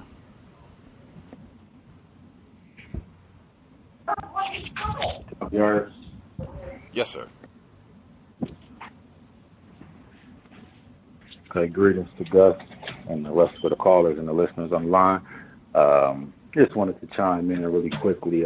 Seeing that hair really stood out today. And I had an observation here in Milwaukee during the quote-unquote unrest. It was a beauty supply store that burned down. So it was some footage on Facebook where the store was doing cleanup, and they threw like some of the old burnt hair, or I don't know if it was actually burned, maybe whatever. They threw the hair away, and they had a video on.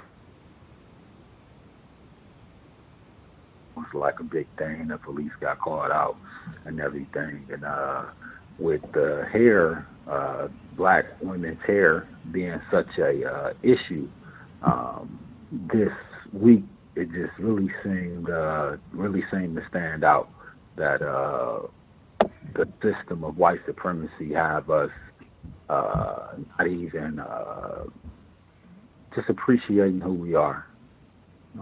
And the last thing that I wanted to chime in with is I'll be starting my second semester of college coming up after the quote-unquote holiday.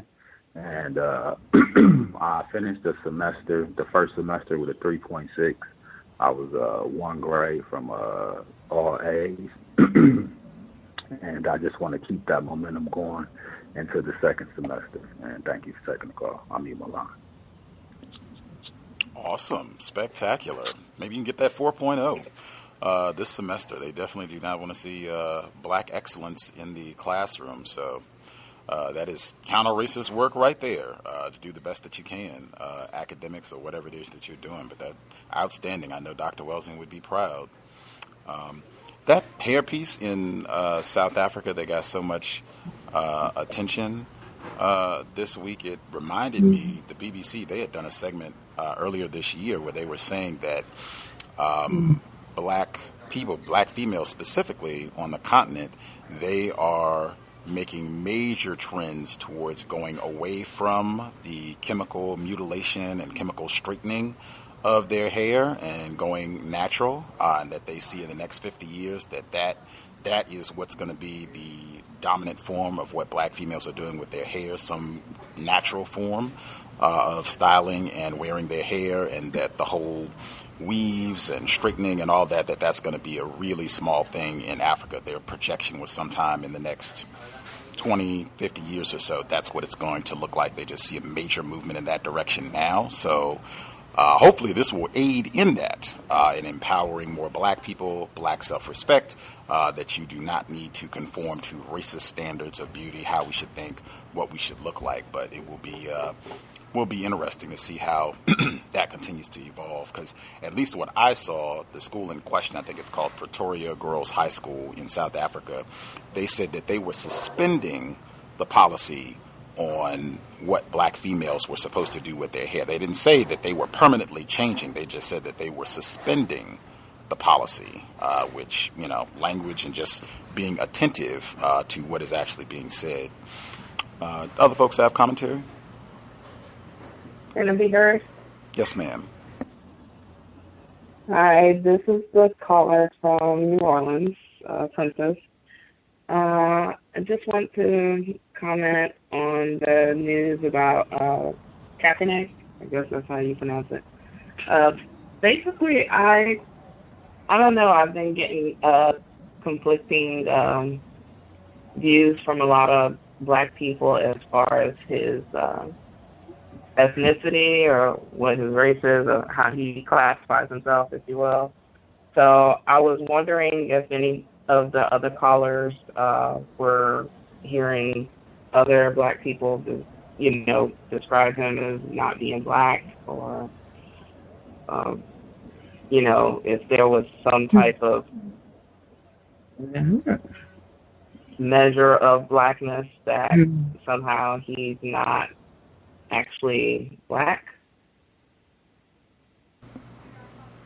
I did hear some of that this week, both just people commenting, and it even got mainstream. There were commentators. Rodney Harrison, he's a retired football player, who made a comment basically saying the same thing, that he didn't think Colin Kaepernick was black enough and that he doesn't experience the same type of mistreatment and terrorism that individuals who have two black parents are, the way that they're going to be terrorized.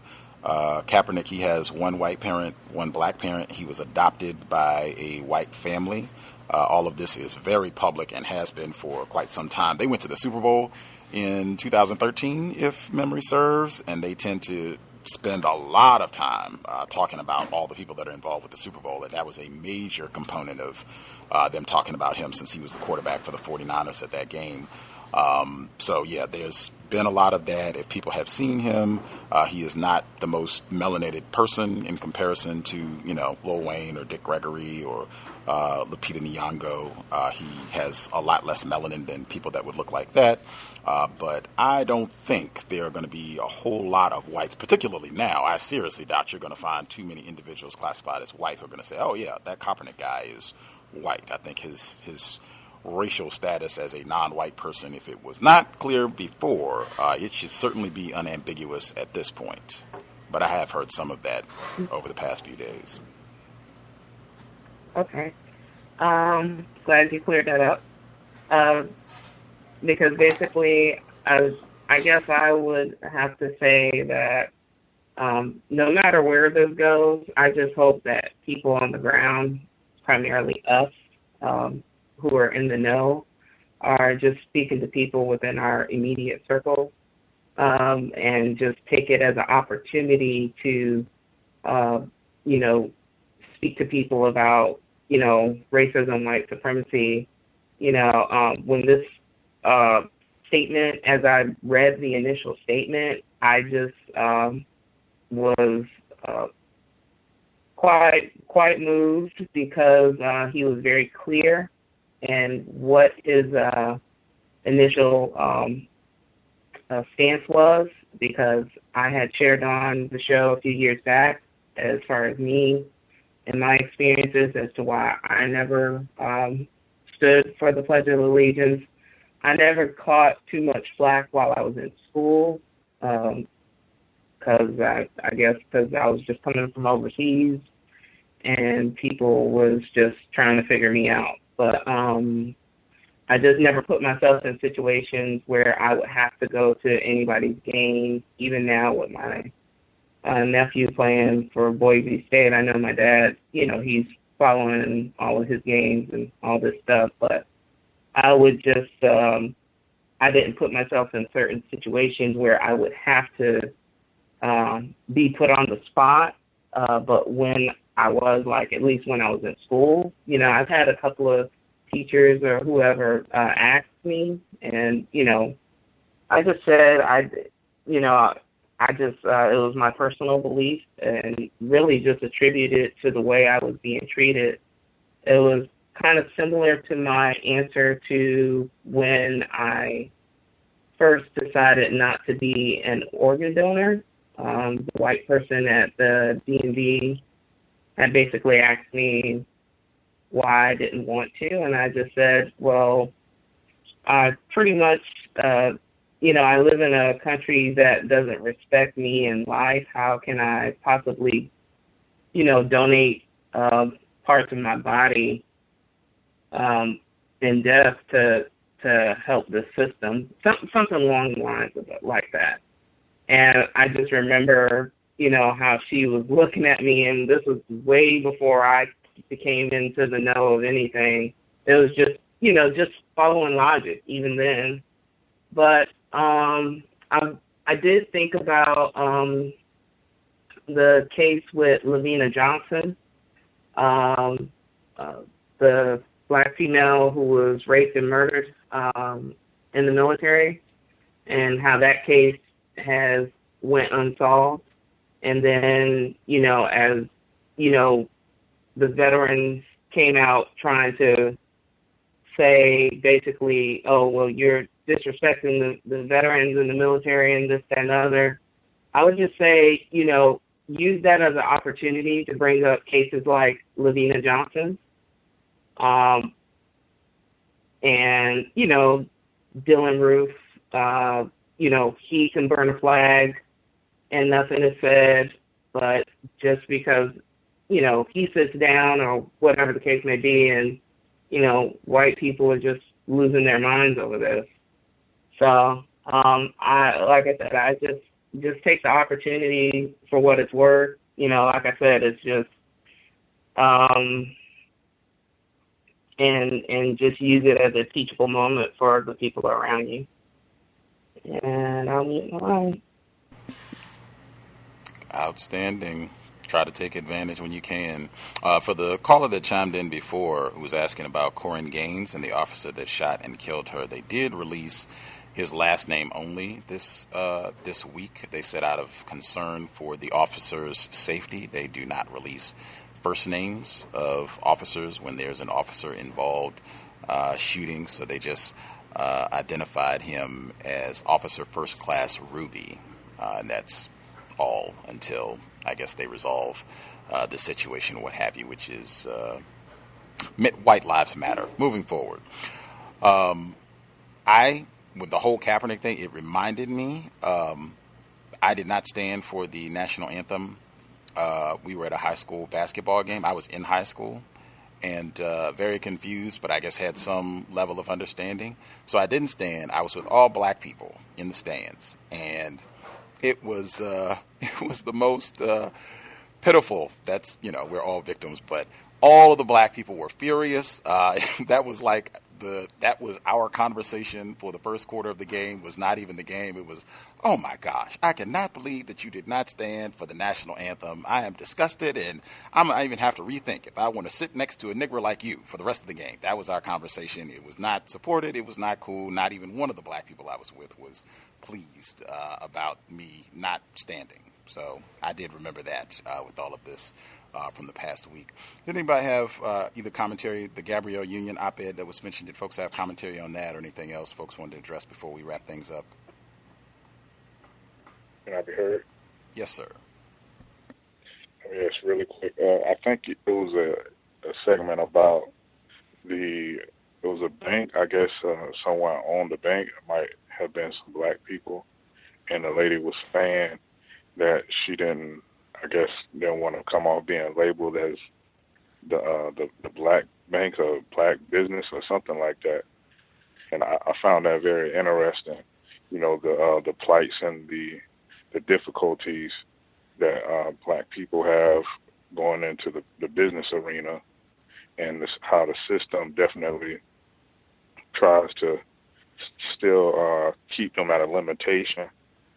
So I didn't really get to listen to that whole segment, but I just remember her making that commentary. And it was I think that other segment about the guy who was up in Boston, and he said, like, when he went up to the car, and he said, I guess he smelled some alcohol or something. And the guy, I think, from what I heard from that segment, he was saying, I guess the niggers are coming. And that sounds like that's from some kind of movie. Like, did you think that when you heard that segment, like he did insert a nigger in there, like for something else, like Monsters or something like that? Did you think that when you heard that clip, Gus? If that's the segment where they were in Edmonton, where they were out filming the diversity video, whatever that means, and the white guy said, "Oh, the niggers are coming." He went up and he said it seemed like he smelled alcohol in the car, so maybe that was an excuse for why they called him a nigger. That's the segment you're talking about? Yes. Okay. Yes. Okay. And so you said, what was it you were saying about it? Maybe it seemed like they inserted. So just restate it for me, please. It seemed like from how the suspected racist, like how he was saying the niggers are coming. It seemed like he borrowed that from a movie, like from a movie or something, or some kind of, I guess, story or something like that. And I know how they like to make those kind of jokes, but they'll put like a slur in it, and then make their own version of it. Got it. Yes, it very much sounded exactly like if you've seen any sort of horror movie, oh my gosh, the zombies are coming, the apes are coming, the alligators are coming, the same thing, the niggers are coming. It sounded the exact same way if you've heard any sort of horror flick where there's some sort of beast coming to decimate civilization, exactly the same way. And then, like, one last thing is, like, I can't remember what segment it was, but they brought up the term hate crime. Like, I don't think too many people have really gone into in-depth analysis of, like, defining, what does that mean? How does it function and all of that? Because when, the term, that term nigger being applied to black people, it doesn't seem like people are being charged with that. Like, man, that's in my opinion, that is a deep crime right there. But, when the victim responds in a physical way, they end up being the ones getting punished. So even if, the victim doesn't respond in that kind of way, I don't see anybody, obviously any white person being punished for that. And in my opinion, I think that's just because of the system that we're in. So I guess they try to make it seem like, we're going to see if we can get some hate crime charges pressed on on the racist person, but nobody never really seems to think that, hey, this word, hey, everybody's always using it, you know. Like, even the young people are saying that. I hear people say that all the time. So I can envision a white person saying, hey, if you're gonna call me out and label me a racist, I'm gonna point all of you out because you're saying it right along with me. Like, hey, like if you're gonna say that I'm one, then all the rest of you and a lot more of you do the same thing with me. So I think that might be one of the reasons why they don't, I guess, punish them for that. Like, you see what I mean when I say that? Why they don't, when you say why they don't punish them for that, are you saying why they don't prosecute with the hate crimes, or why they just explain that part for me? Like, I guess like when you have all these situations, even from like average everyday people and, well, like average everyday white people and people who might be principals or police officers or doctors or, you know, lawyers, and they're all practicing racism. But when a situation happens, like if someone is called a nigger and, you know, the black person, I guess, either does or doesn't respond, but when it comes to the white person being punished for using that term, like, they don't seem to get punished just for, you know, using the slur, using the word nigger, because I think that they don't want to, I guess, bring it to that level, I guess, unless it's some kind of physical act done. That's what I was trying to say about that word hate crime, because it doesn't seem like it really goes that far. I mean, because like what constitutes is a hate crime, because that doesn't involve, you know, racism. They may say it could be something against Jews or, you know, or the Matthew Shepard thing. So I just think that went into a whole bunch of confusion. But when it comes to the actual act of racism, I just think they don't want to start labeling white people as racist for using the word nigger, because a lot more of them are doing it. So they don't want them to pretty much end up saying a lot more other white people are the same way, if that make any sense. That does make sense. I agree. I know we had Dr. Welsing on the program. This is some years back where she gave her counter-racist perspective, was that we should not use the term hate crime, quote unquote, because it's not specific. And I think, as you were saying before, that could be applied to it. You could end up saying, well, hey, black people are committing hate crimes too, you know, because you did something, you said nigger, or you said, you know, this, or you said something bad about this group of people, for whatever the reason may be. And I have seen that, where they have even looked at or even talked about charging a black person with a hate crime because they did, you know, whatever they were accused of having done. I agree. In my view, it would be much more accurate, and I think you even touching on the logic of why they do not just say that we're going to prosecute this person for practicing racism, practicing white supremacy, that they are not going to do that because they makes it too clear. And then if a person has been prosecuted for an act of racism, I mean, hey, logically, you could say this person is a racist if they have been prosecuted, convicted for an act of white supremacy racism. And they certainly do not want to go there, where you start having a list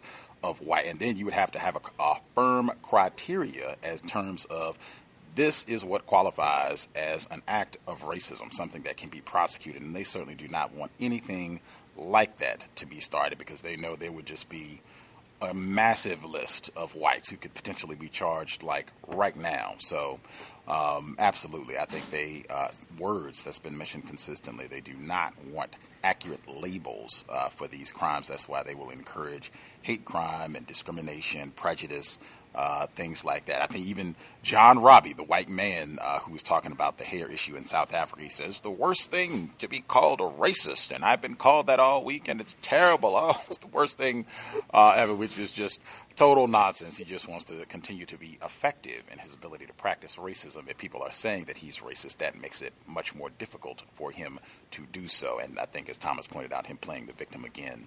But yeah, that my assessment. Hopefully it made sense.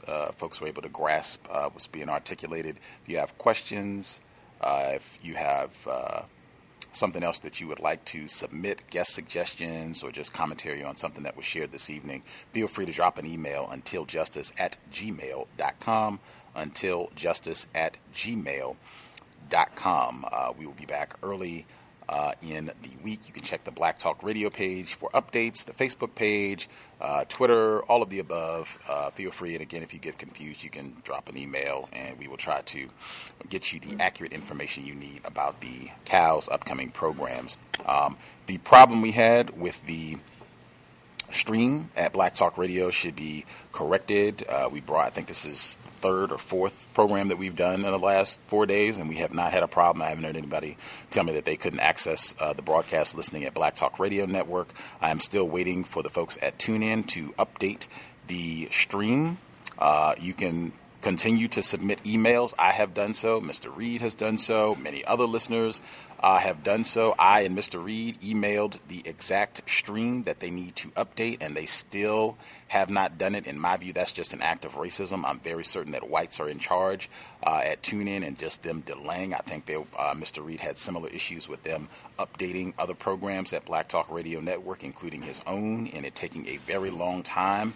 And this is not something that should take a lot of time, just switching out an Earl, but these are the type of difficulties and delays to be expected in a system of racism, white supremacy. But I'll post that information on Facebook again if you want to drop the support team at tunein.com another email. I'm making sure to include the address to our stream because people have emailed and they've said, oh, if you want to add your network to our directory, that's great. Just send us all your info. We're already in the TuneIn directory. This is not that deep. All they need to do is update our stream, and people could go back to listening to the program on TuneIn Live and the archives. So I will stay on that. Hopefully we'll get that corrected sometime soon. I'm also working to see if we can get the live content at iTunes as well. I'm no fan of having to deal with them directly either, but we'll see if that works out. Hopefully we can get more spots available for people to be able to listen live.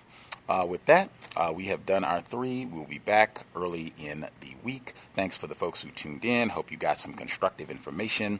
I know this is a quote-unquote holiday weekend, so I would just encourage, if you're doing anything to kind of wrap things up for the summer, if you're having, a party or you're going to the beach or whatever you are doing, remain codified. Racist white supremacists, they do not take vacations. We cannot pause our counter-racist efforts, at least being codified. If you're going to consume any alcohol or any intoxicants, as I've said, I would get to one spot and stay there. I would not be bar hopping or doing anything where you're going to be out and about and you're under the influence. You just never know when you're going to come in contact with a race soldier, badge or no. It can be a dangerous, life-ending situation, and I mean quick, in a matter of seconds. Certainly you do not want to be intoxicated behind the wheel, and that's intoxicated on anything. You never know when that will be the day that you come in contact with Daniel Holtzclaw, Darren Wilson, any other race soldiers. Again, badge or no. Do everything that you possibly can to minimize contact with race soldiers. That includes buckling up each and every time you are in a vehicle. I was in a car yesterday with 2 expecting parents and nobody was buckled up. It's like, come on. In addition to, that is excuse enough right there for John Law to pull us all over and tickets and anything else just on that basis alone. Buckle up. That's very, very easy counter-racist effort. Buckle up every time you are in a vehicle. That's it. Thanks everyone for tuning in. Creator, we ask that you help us remain patient with other black people, victims of white supremacy. We ask that you help us remain patient with ourselves. Remind us to demonstrate the highest levels of black self-respect at all times, in all places, each and every time we are in contact with another black person. It has been time. Replace white supremacy with justice immediately. Cow signing out. Thanks all for tuning in. Nigga, you so brainwashed. I'm a victim, brother. Problem. You're a victim. I'm a victim of 400 years of conditioning. Shut up. The man has programmed my conditioning. Mm-hmm. Even my conditioning has been conditioned.